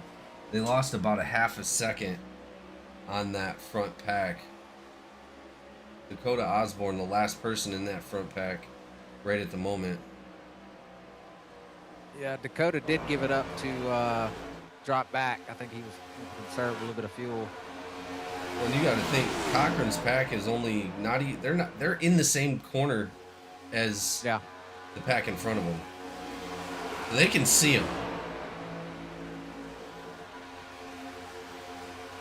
My question is when this group catches that group, how much are they going to gain on that front group? But right now, the front group is completely running away with this race. They're almost 20 seconds ahead. Oh, Hanneman to the outside a little bit. Garrett Caswell I think he's giving Garrett Caswell some cool air on the front of that car.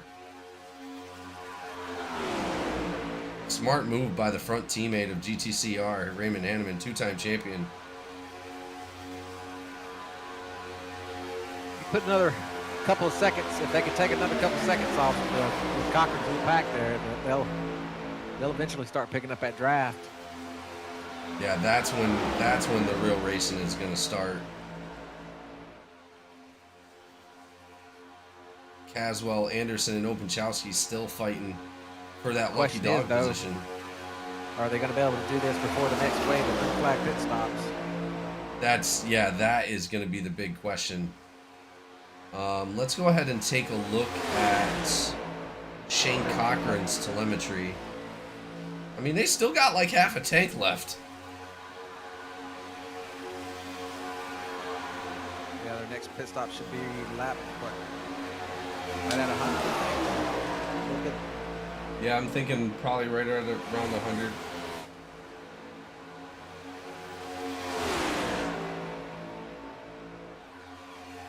Maybe 105. Well, that also begs the question. Oh yeah, dude, they are right on the backside of that other pack.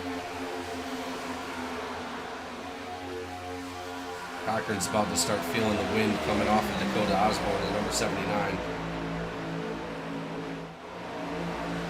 They're now under 3 seconds.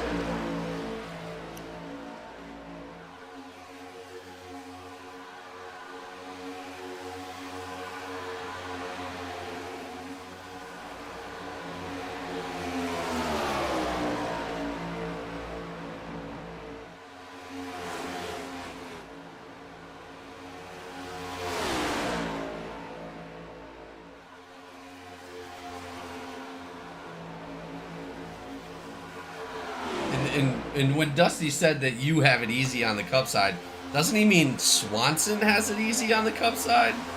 Both of us.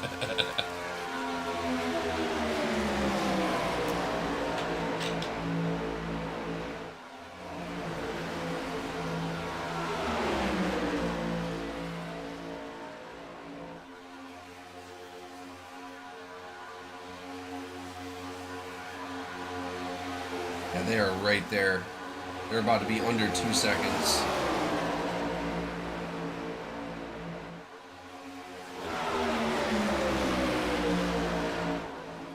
Yeah, that front pack is now surpassed 20 seconds. They're working on 21 seconds in front of Jeremy Gardner at the moment. Jeremy Gardner is still sitting in third.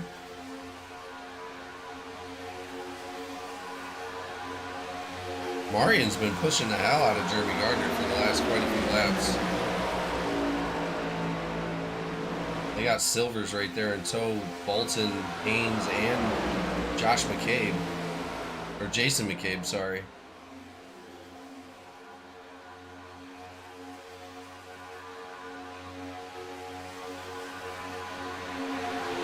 Oh no. Looks like Osborne falling back a little bit right there. Kay Dunn also got a little bit of a gap between him and Osborne.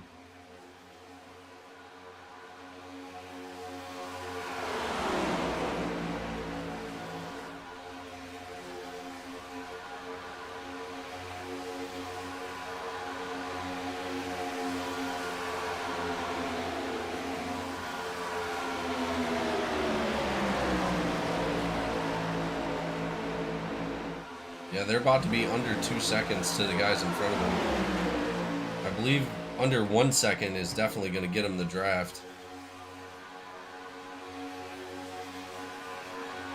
And that's crazy all in itself to think that pack with Cochran, obviously the pack has changed a little bit, but to come back from almost 10 seconds back to catch a whole nother pack that was up front, that's insane. Yeah, it's a 4-car pack too that just got a 6-car pack. Yeah.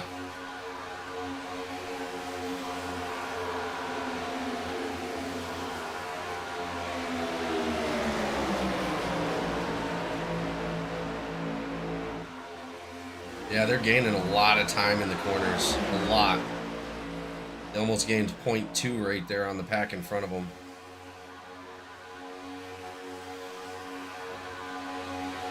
They're almost right on the backside of Kay Dunn. I believe they got.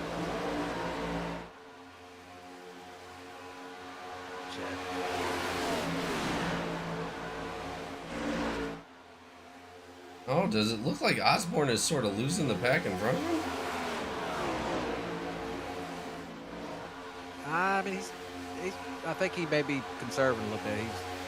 He done it last time also. He kind of stayed lingering back there a little bit. I mean, if you pay attention to that backpack back there, I think Campbell may be doing the same thing a little bit, kind of conserving on fuel a little bit. I don't know if he's got the same amount as the pack he's in, or he should, because Cochran's been using the most. Oh yeah, leading that 4-car pack and gaining as much time as they have, he's definitely going to be a little bit lower on fuel than the rest of the field.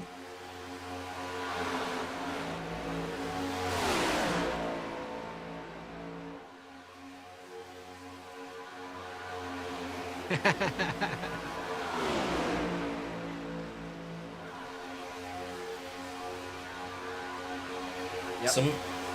Cochran's got 3 laps left. Oh, really?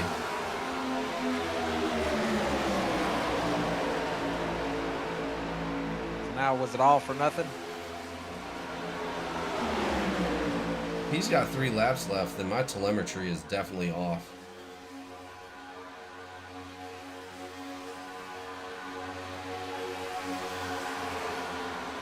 I don't think they're getting, because we talked about them getting 36 laps. I don't think they're getting 36. Well, I mean, with Campbell out there, Cochran out there pushing like that, his will be less. Yeah, but I imagine the car behind him. my gauge doesn't count like that, right? So when I set how many laps that they're getting, it goes by how much fuel was put in the car. So even if he was pushing hard, my gauge would still be down further. Because he's still in the green. He's still got a quarter tank on his gauge right now. So I'm thinking they're only getting like 32 laps. So I just changed it to 32, and that looks more appropriate. They may only even be getting 30. Well, yeah, no, it'll fluctuate a little bit because, I mean, the way I'm giving you those numbers is just by what I'm seeing. So Yeah. it changes before it goes through its average. I was sitting at 36 and a half. So they're probably getting a little less. They could probably get a little more.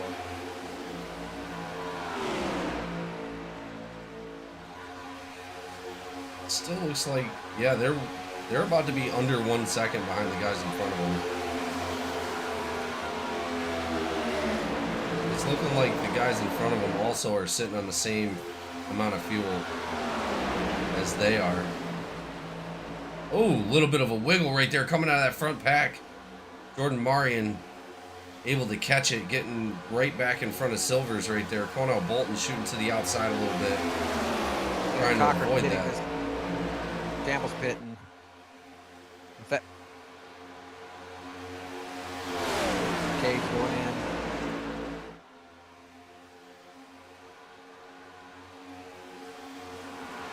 Marion's pitting. Half. Oh, we got a good. Oh no, Cochran lost it coming in. No. Oh yeah, no, Cochran goes sideways. He's gonna have to get back around. Was it contact?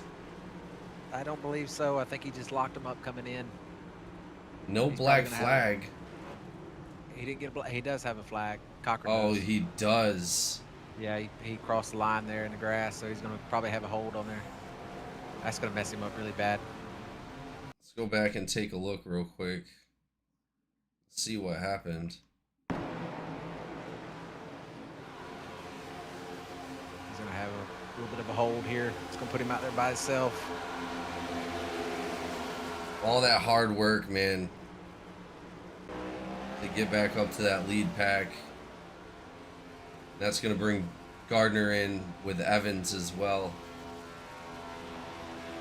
And Silvers. Gardner, Evans, and Silvers all coming in. 3 of those He just went cornerstone around on him. guys.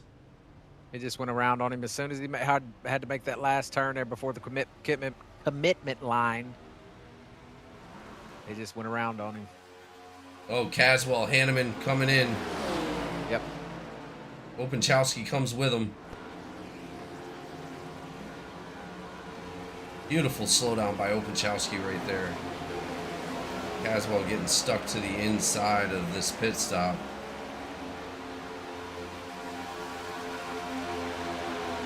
Openchowski lets him in.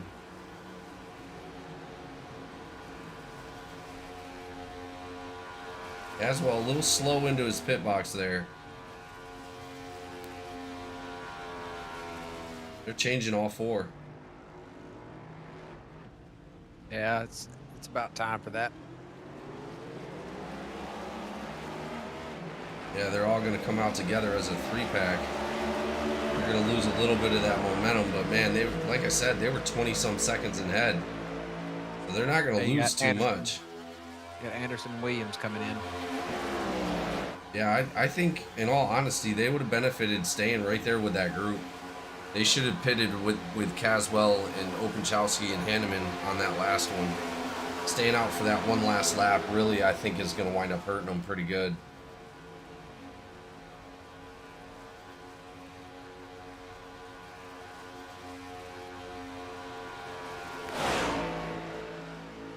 Yeah, because Openchowski is definitely going to help that GTCR team.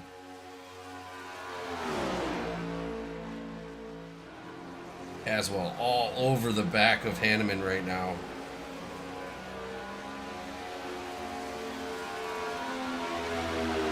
They're trying to gain as much of that time as they possibly can on Williams and that group of Cornerstone.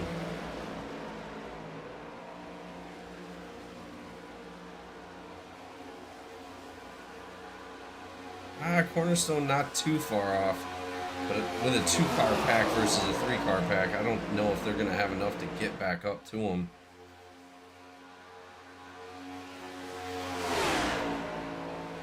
They lost about 3 seconds on Gardner in that pit stop.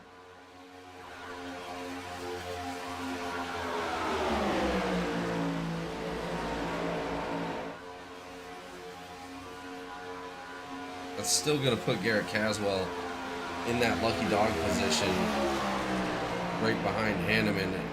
He's also going to have to battle it for Openchowski as well. Openchowski is definitely going to want to try to get it from him.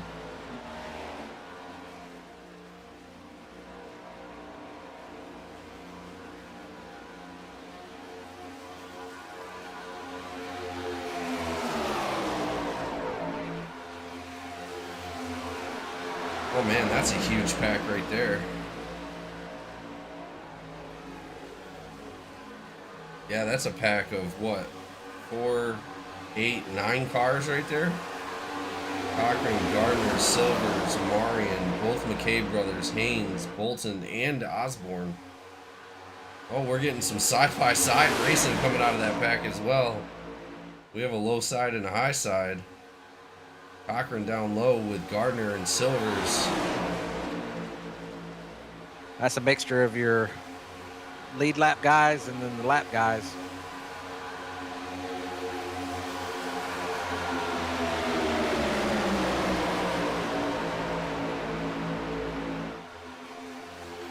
If you look, Barrow, we only have 30 laps to go after they cross the finish line.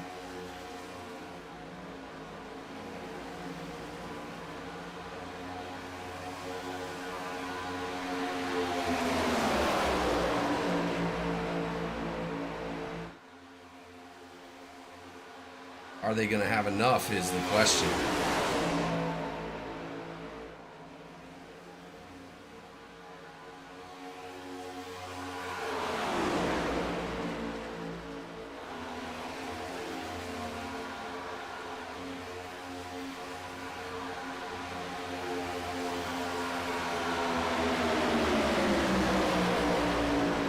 I don't know, that backpack with Dusty Haynes in it. Dusty Haynes and McCabe. McCabe now showing in 3rd place. They're moving pretty freaking quick. They've already caught Raymond Hanneman by 4 seconds. And then A. Williams is now out there by himself. He doesn't have his teammate behind him. They're pretty separated. And McCabe and those guys, they're only 4 seconds off. Bro, we might have a big race at the end of this.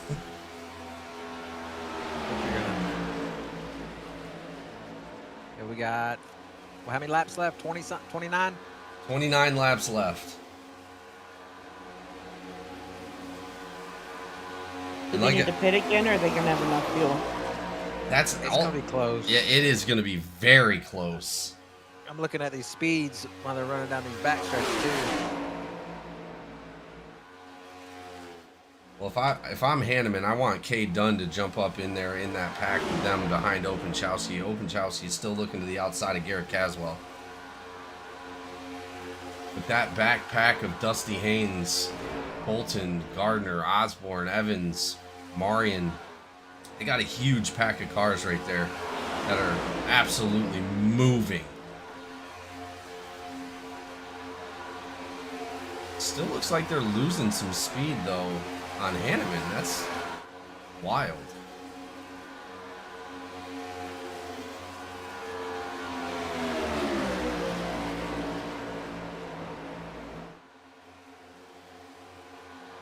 Yeah, it looks like Dunn did connect with those guys.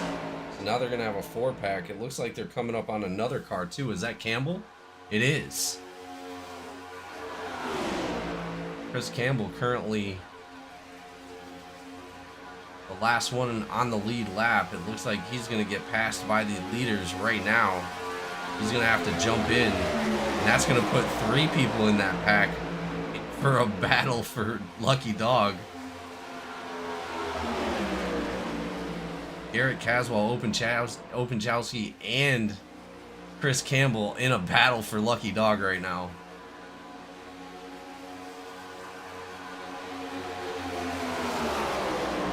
You know, K Dunn is looking for that caution so he can get his 2 laps back. Campbell's looking to the outside, putting them double foul. They're not gonna like that too much. But you got 3 lap cars. Well, no, you got 4 lap cars in that lead pack there. Hanneman's not sitting good back where he's at.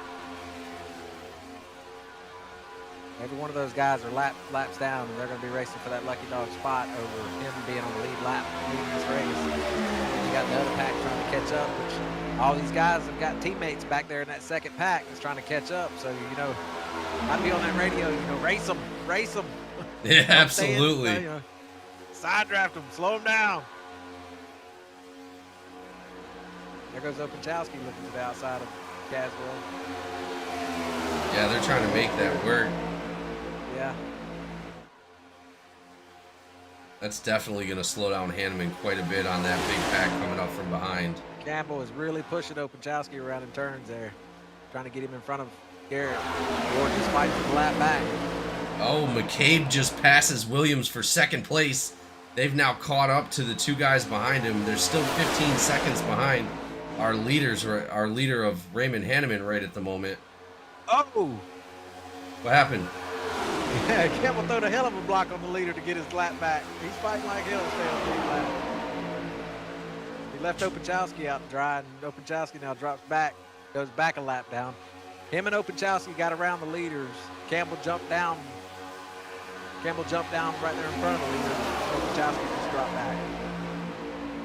Yeah, you know Hanneman is not going to like that too much. But again, if anything does happen now, Campbell gets his lap back and Garrett Caswell. He can use it to his advantage if he can stay tucked in there behind Campbell. He can. I don't know what his feels like, you know, to make it to the end or not, but which I don't think they have enough. But if he's needing to save fuel, it's you know, they can do it off the bumper of Campbell.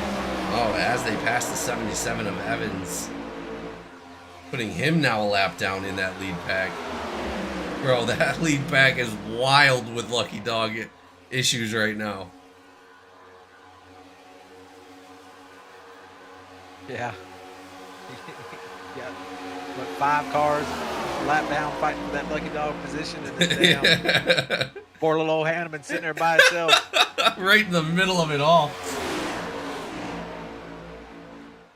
Well, they're gonna have to put the pedal to the floor if they want to stay up with that lead pack. It does look like Evans is falling back just a little bit. No, they're able to get back up there. Evans was able to get back up to speed with K Dunn right behind him.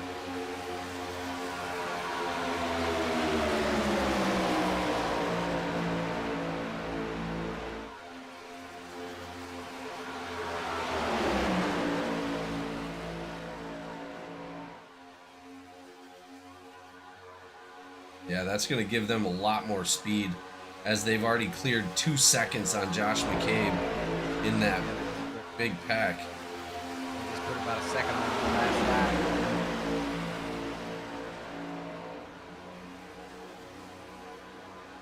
That's still a huge pack of cars back there. Yeah, but this, you know, with these lap cars getting bunched in the end, it's helping them out. Yeah, if you're Hanneman, that's exactly what you want. You want the cars around you not to want to fight, right? Anybody else would want to fight him for the lead.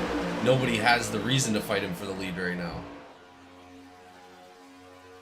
Yeah, Campbell just come over the radio and told Hanneman, he said, Hanneman, I know you probably know what I'm trying to do here. Just let me know what you need from me.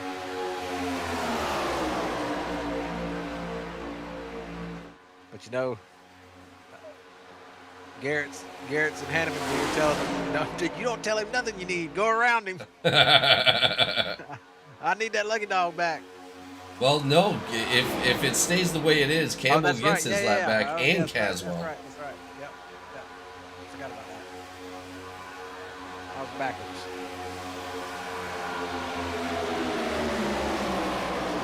So yeah, Garrett's probably...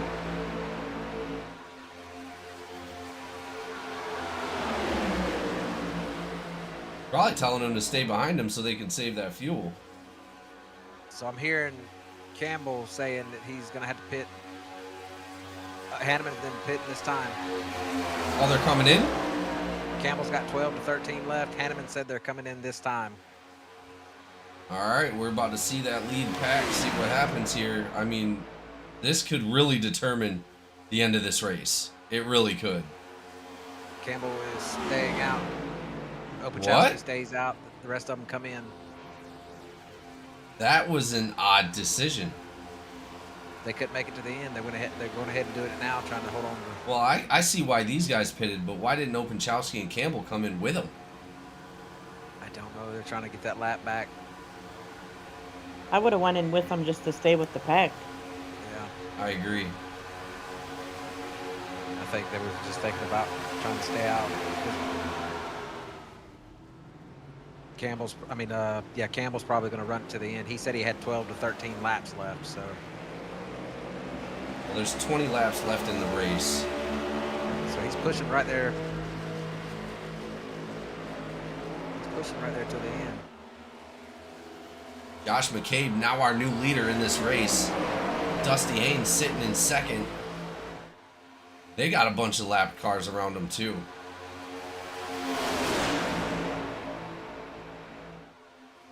You got Marion out there, Jason McCabe out there, Cochran out there. They're all coming in.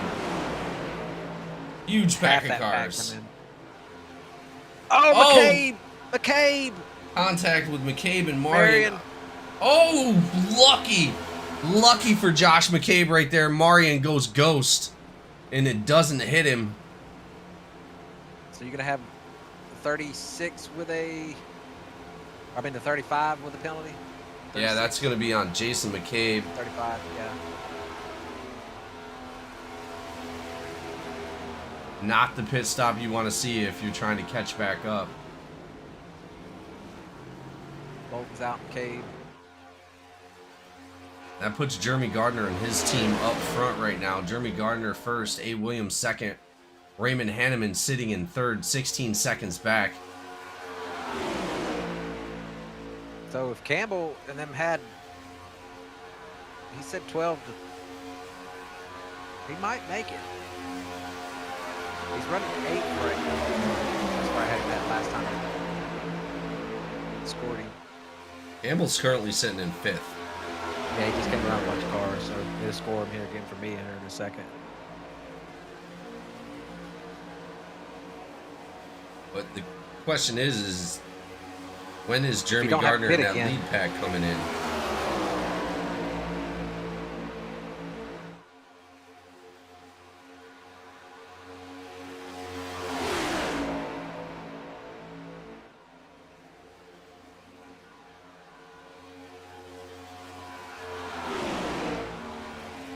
Dakota Osborne currently in the pits on his own.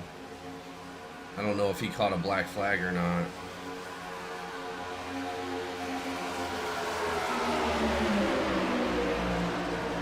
Campbell he may be just hoping for a late caution.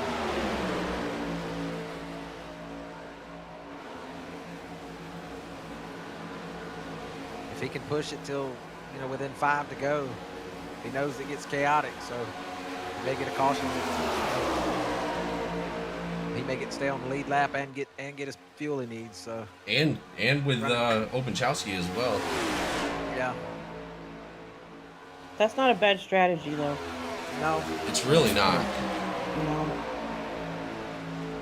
he's gambling a little bit, but we do know that within 5 to go at a lot of these tracks, you got a pack racing with each other, then it does get kind of chaotic. So.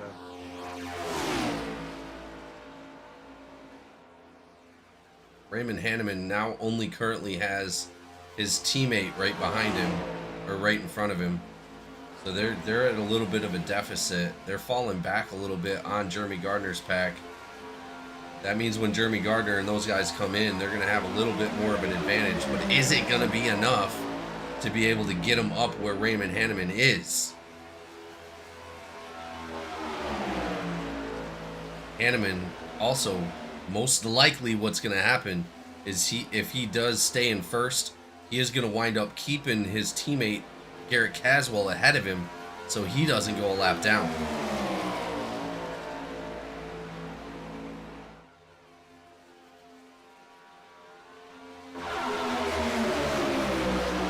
Oh, Marion dropping down low on that pack.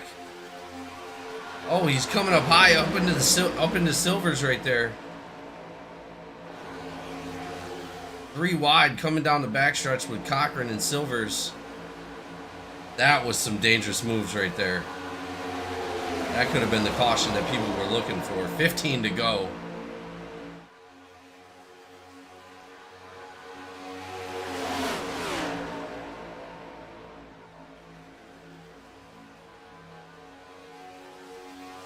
Is Gardner going to be able to make it?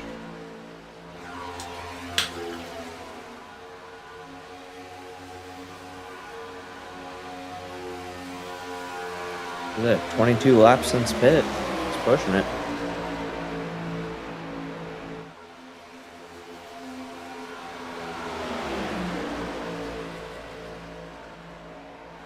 If I was Yeah. that close on fuel, I'm not sure I would want to be leading right now. Yeah, I don't think he's not. I don't think he's gonna make it because Yeah, if he was saving, he wouldn't be up front. You're right, Jess. I think he's gonna run out. we got what? How much to go? 15. Yeah, 14. 14. 14 to go. He's been 22 laps since he pitted.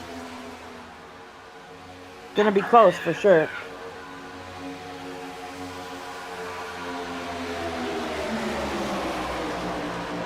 Well, and the problem right now with Hanneman, well, they just gained another driver of Osborne, so that's definitely going to help keep that deficit if they do wind up coming into pits. But I think they've already lost about 5 seconds to Gardner on that second pack when they have to come in, if they come in. They should have to come in. I mean, I don't see them making it to the end.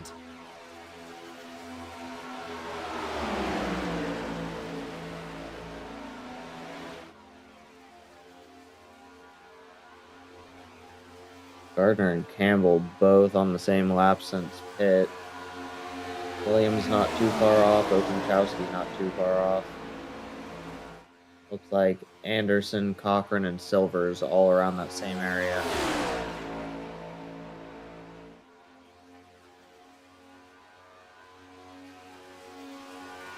Well to go. The question is Gardner's pack going to be able to make it, or do they have to come in for a splash of fuel? I mean, absolutely incredible strategy if they can make it. I just don't know how they would have done it.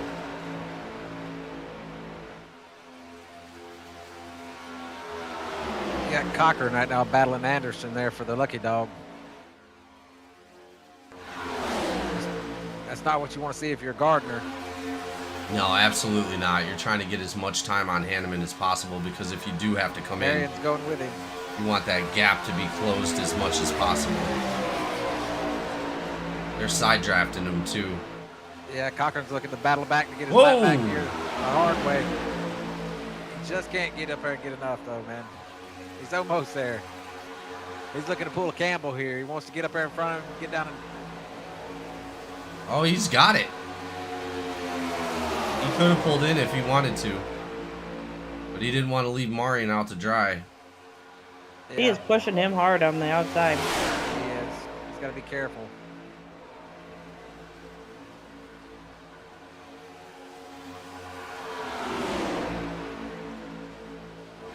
Cochran dropping back in to that line. 11 to go.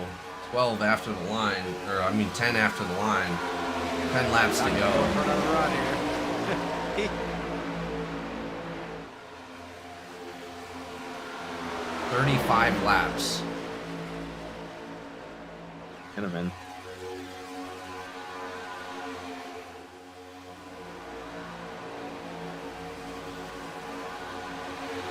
I don't know. Williams might be able to make it. That's only 33 laps.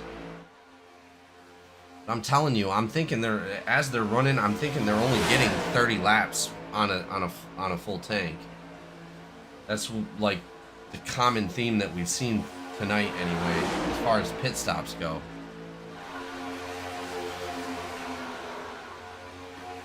Marion's trying his best to push Cochran up there, but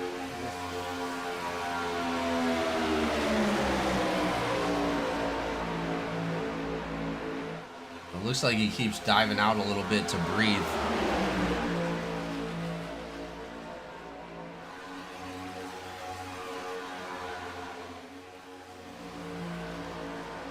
Gardner pitting in.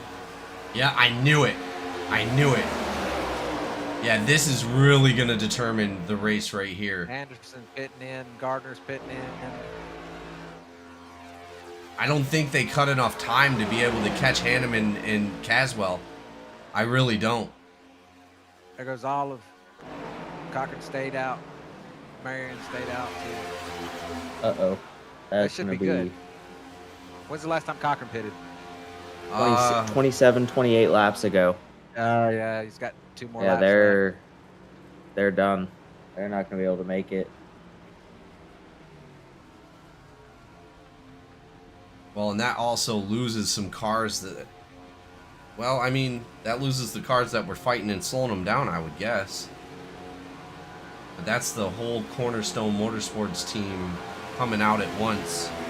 Hanneman, as he just now goes around those guys. Campbell coming in.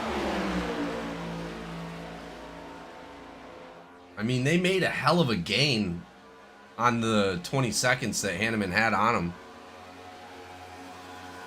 They're a little under half of that now. Looks like once they get up to speed, they'll only be about 8 seconds back.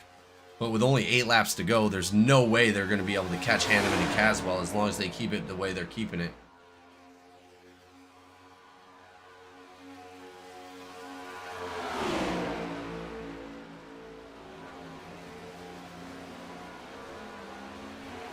Cochran's coming in.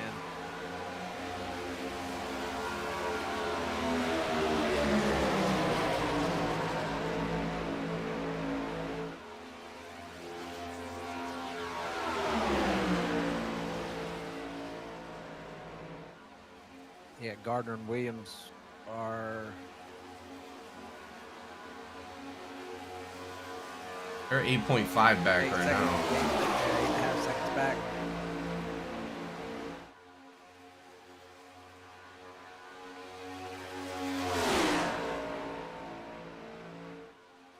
I mean, absolutely incredible strategy from GTCR tonight. Other than Garrett Caswell going a lap down, if Garrett Caswell could have stayed on that lead lap, they killed it. They've been running together all night long.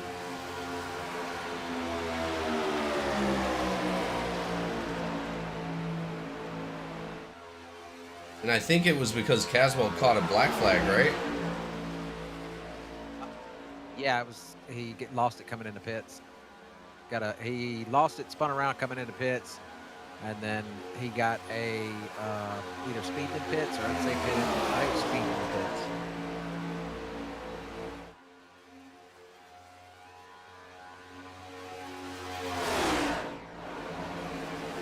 Yeah, I don't think that backpack is going to be able to catch Gardner or Williams. McCabe sitting in 4th right now. Williams 3rd. Gardner 2nd.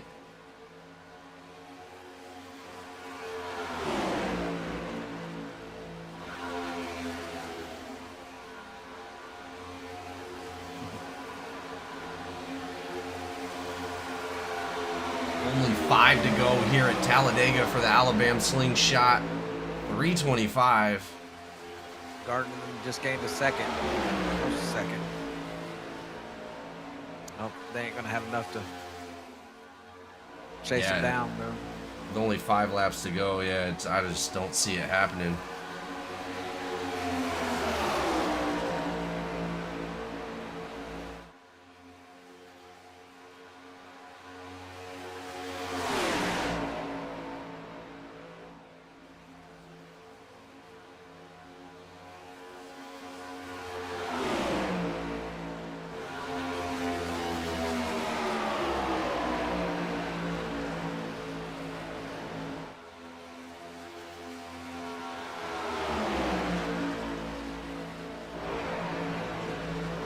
I mean, they do got a decent pack of cars. They got 5 cars with them, so... I mean, that's not terrible. They are gaining pretty good, but it's just not enough. They just lost time on that lap. They were almost 7.5 seconds back, and now they're a little over 8. They lost half a second on that lap. Yeah, it looks like they're going to be running into Justin Openchowski right here. Woo! Quick dodge by Jeremy Gardner on the outside of the number 96 of Justin Openchowski.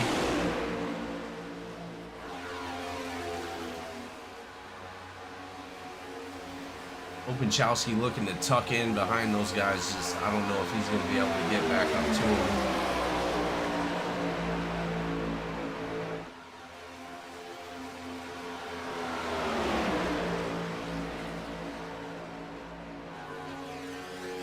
That pack is staying pretty tight. It is, yeah. They have gained a little bit of time, but with only 3 to go, guys, there's no way it's going to happen. Yeah, that's not going to happen. Hanneman's back there. He's up there begging Osborne to push and help him stay ahead, but I don't think he's looking at his time that well because they're not going to gain 7.5 seconds in 2 laps now. Yeah, I wouldn't want anybody touching me at all. Don't touch my car. I'm not pushing the guy in front of me, and I don't want the guy behind me to push me at all. As they come up on Jordan Marion right here, that's going to put Marion another lap down, unfortunately.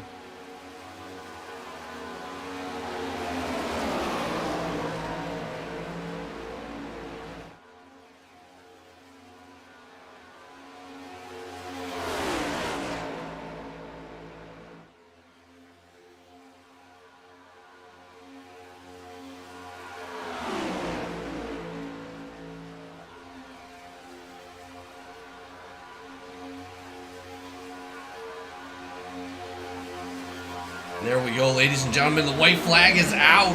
What a hell of a race here tonight at Talladega for the Alabama Slingshot 325. One caution. One caution. Incredible performance by the Cup Series here tonight. Absolutely incredible performance by GTCR. Outstanding race, guys. Literally outstanding. I could not be happier for the Cup Series right now.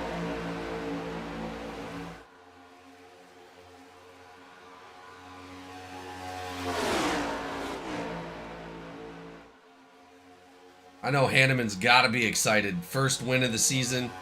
Absolutely incredible performance from those guys. There it is, ladies and gentlemen. Coming through to the checkered flag now. A little bit of a wiggle coming out of the 87. Checkered flag is out. Raymond Hanneman is your winner here at Talladega. Absolutely incredible performance. Thank you so much, everybody that came out to watch the race tonight. Your podium drivers, Raymond Hanneman, Jeremy Gardner, and A. Williams. We'll be right back with your driver interviews.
And we are back with your podium drivers here tonight for the Alabama Slingshot 325. Thank you so much for coming out and watching this. As we hand the checkered flag to Raymond Hanneman for the first time tonight, definitely going to be a good points day for you and your team, GTCR, here at Talladega for the playoffs. Congratulations to Raymond Hanneman. Amazing job by him and his teammate pushing around the track all night tonight. Just outstanding. Take us through what happened tonight. Honestly, it was just to kind of stay in front, make sure I had people helping out. I know they got a little dicey there at the end, and Just with the lap cars and whatnot, they were trying to make sure that they would kind of get on the lead lap there. So everyone was kind of battling for position. I just knew if I kept my nose clean and made sure I stayed with the right people, it was going to work out in the end, and I'm glad it did. Yeah, I mean, as we've seen on the unfortunate event with Garrett Caswell going a lap down, he was still able to make it back to your back bumper and just push you around the track, and then you allowed him to get back up in front of you to, you know, probably save some air, but putting him back on the lead lap, just incredible job by GTCR tonight. Outstanding performance, especially for your playoffs. Definitely puts you in good position to be able to try to come home possibly with another win. We got 3 races to go. Is there anybody you would like to thank for tonight's race? Oh, I gotta thank Tash for letting me come out and race these. She's been a major supporter behind the scenes. I had no spotter tonight, so shout out Caswell for doing all the pushing. Pretty much everyone out there, all the competitors and everybody, Gardner, Anderson, Williams, Bolton, everybody had an amazing drive tonight. It was a lot of fun. So I appreciate everyone racing clean, racing respectfully. Oh, there goes my motor.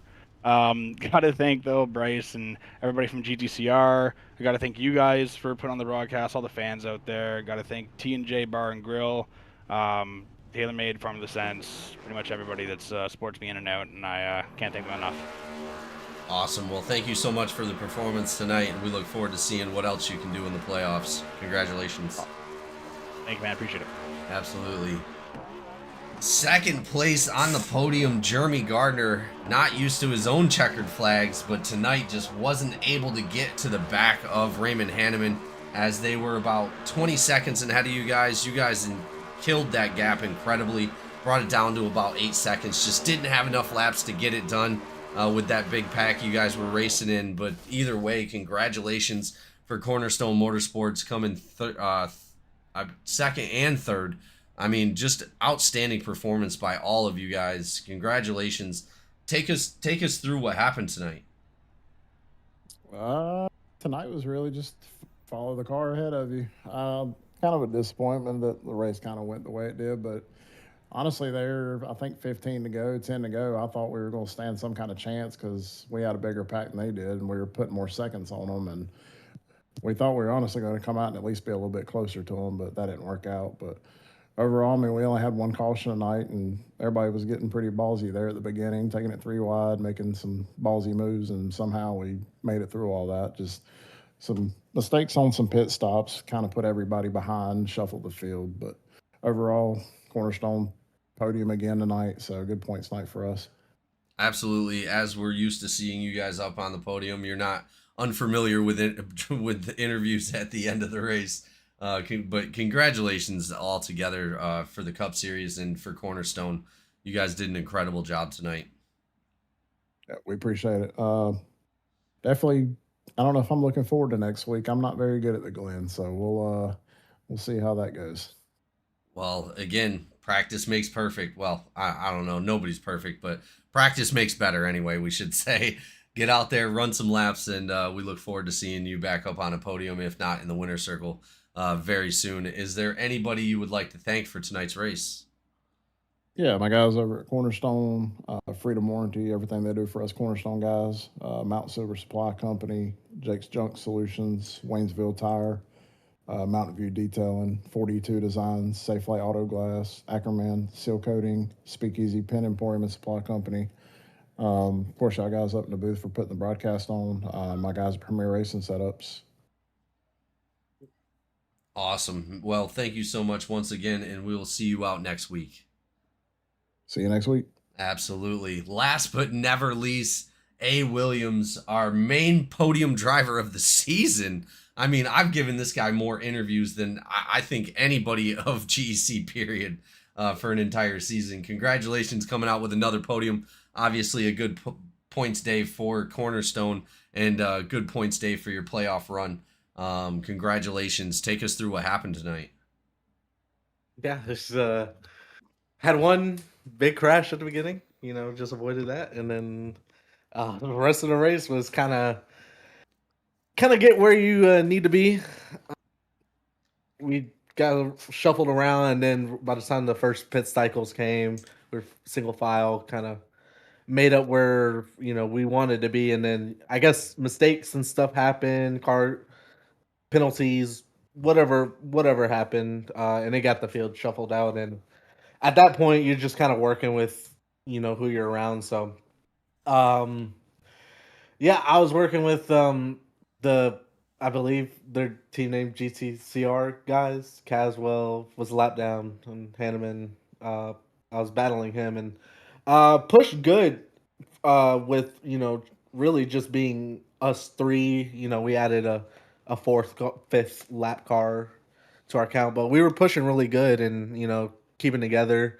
But I was just a little bit at a disadvantage with just both of them being locked together. I had Cody with me, but just we couldn't really fight them once they got to the front, and made a little split second decision to stay out one more lap, uh, just and hope that the lap car would stay with us, but that did not play out, and it cost us some time, and ultimately led to me losing off of that pack and kind of having to regroup with my teammates in the second pack. But uh, credit to all of them, because I mean, I think the gap was like 20 seconds, and we chopped it down to, I want to say, 6 seconds in like 20 to 25 laps, something like that. So really impressive. It would have been good to see what we could have done if we had done that all night. But it's just one of those deals with this racing. Working with different people, and you don't know how to push certain people. Some people like being pushed a certain way. Some people don't like pushing. All over the place. But all in all, decent race, decent points. Finish. It brings a championship battle pretty closely between me, Henneman, Gardner, and yeah, and pretty good finish at the end with Gardner trying to get second place away from him. Well, incredible job by everybody tonight. Absolutely awesome. One caution in 130 laps. I mean, one of the best races of the season, in my opinion, especially from up in the booth. I mean, we didn't have a whole lot to go on tonight, but you guys made it a hell of a show. So congratulations. Is there anybody you'd like to thank for tonight's race? Yeah, obviously my teammates at Cornerstone, all our sponsors: Freedom Warranty, Mel Silver Supply Co., Jake's Junk, and 42 Designs allow us what we do. Obviously, all y'all putting on the broadcast, and all our competitors. Uh, Given a pretty good race. I wish it was a little bit more pack racing. Obviously, we had a good phase for about 20 laps where it was like we were 3 by 3 by 3, and I was like, I wonder if this is how it's gonna play out. But it would have been nice to see a little bit more of that later on in the race. But obviously, great job to all the competitors for keeping it clean throughout the rest of the race. Absolutely. Well, thank you guys so much for being here. We do have an extra interview tonight of Garrett Caswell coming up. We just wanted to just ask, through all the controversy and of getting a couple black flags, going a lap down, you were still able to push your teammate to the finish here, and get you guys across that finish line for GTCR.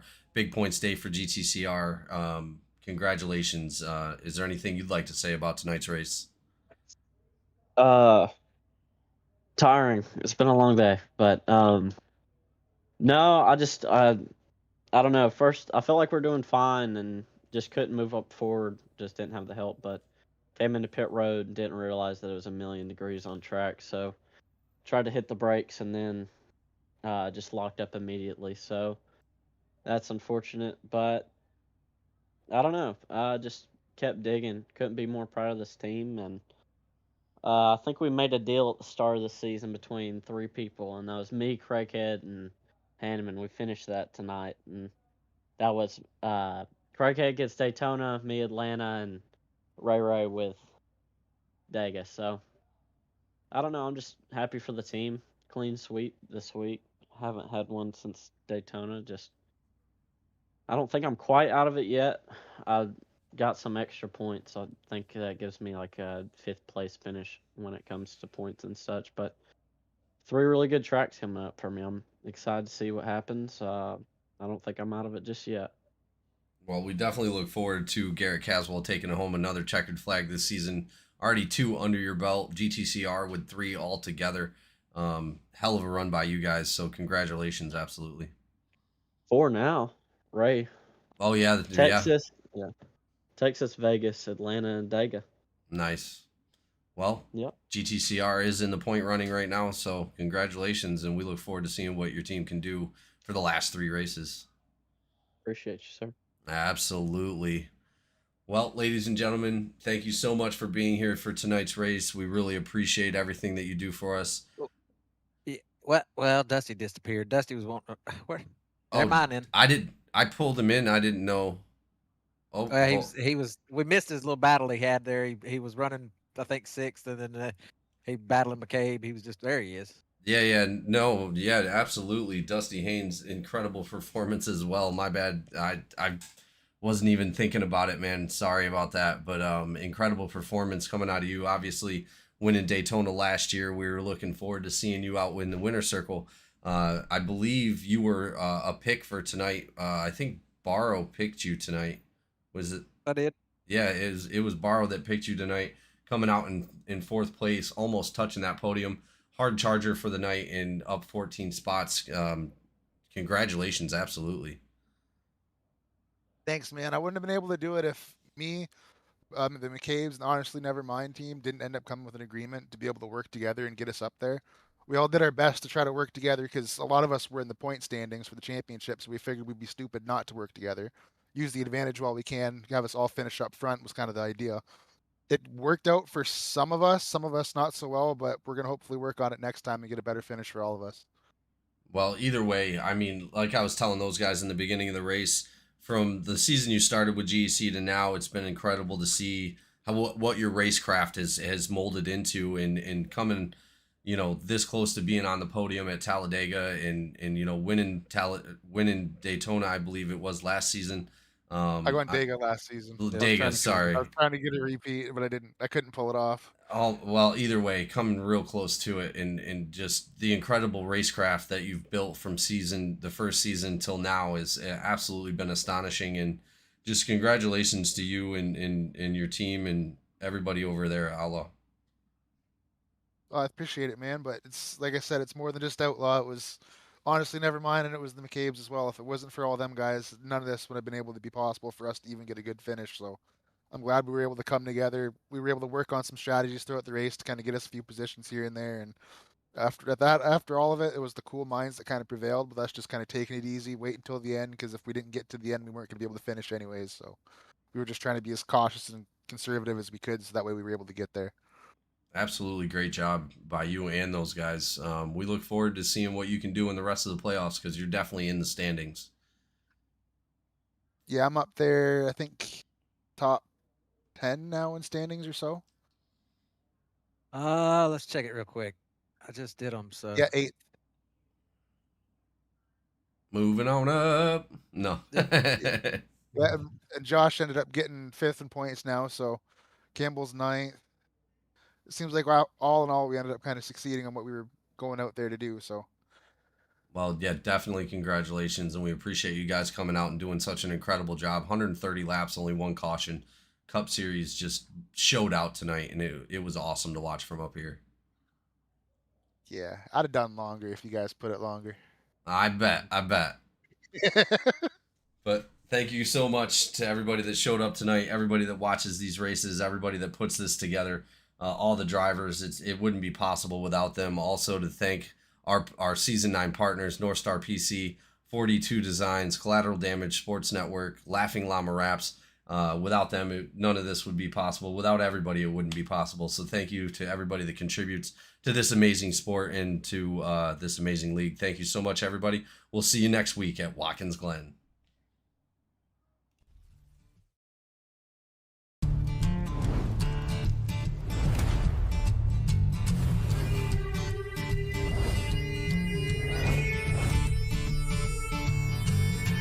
Sun's going down and the rig is on. iRacers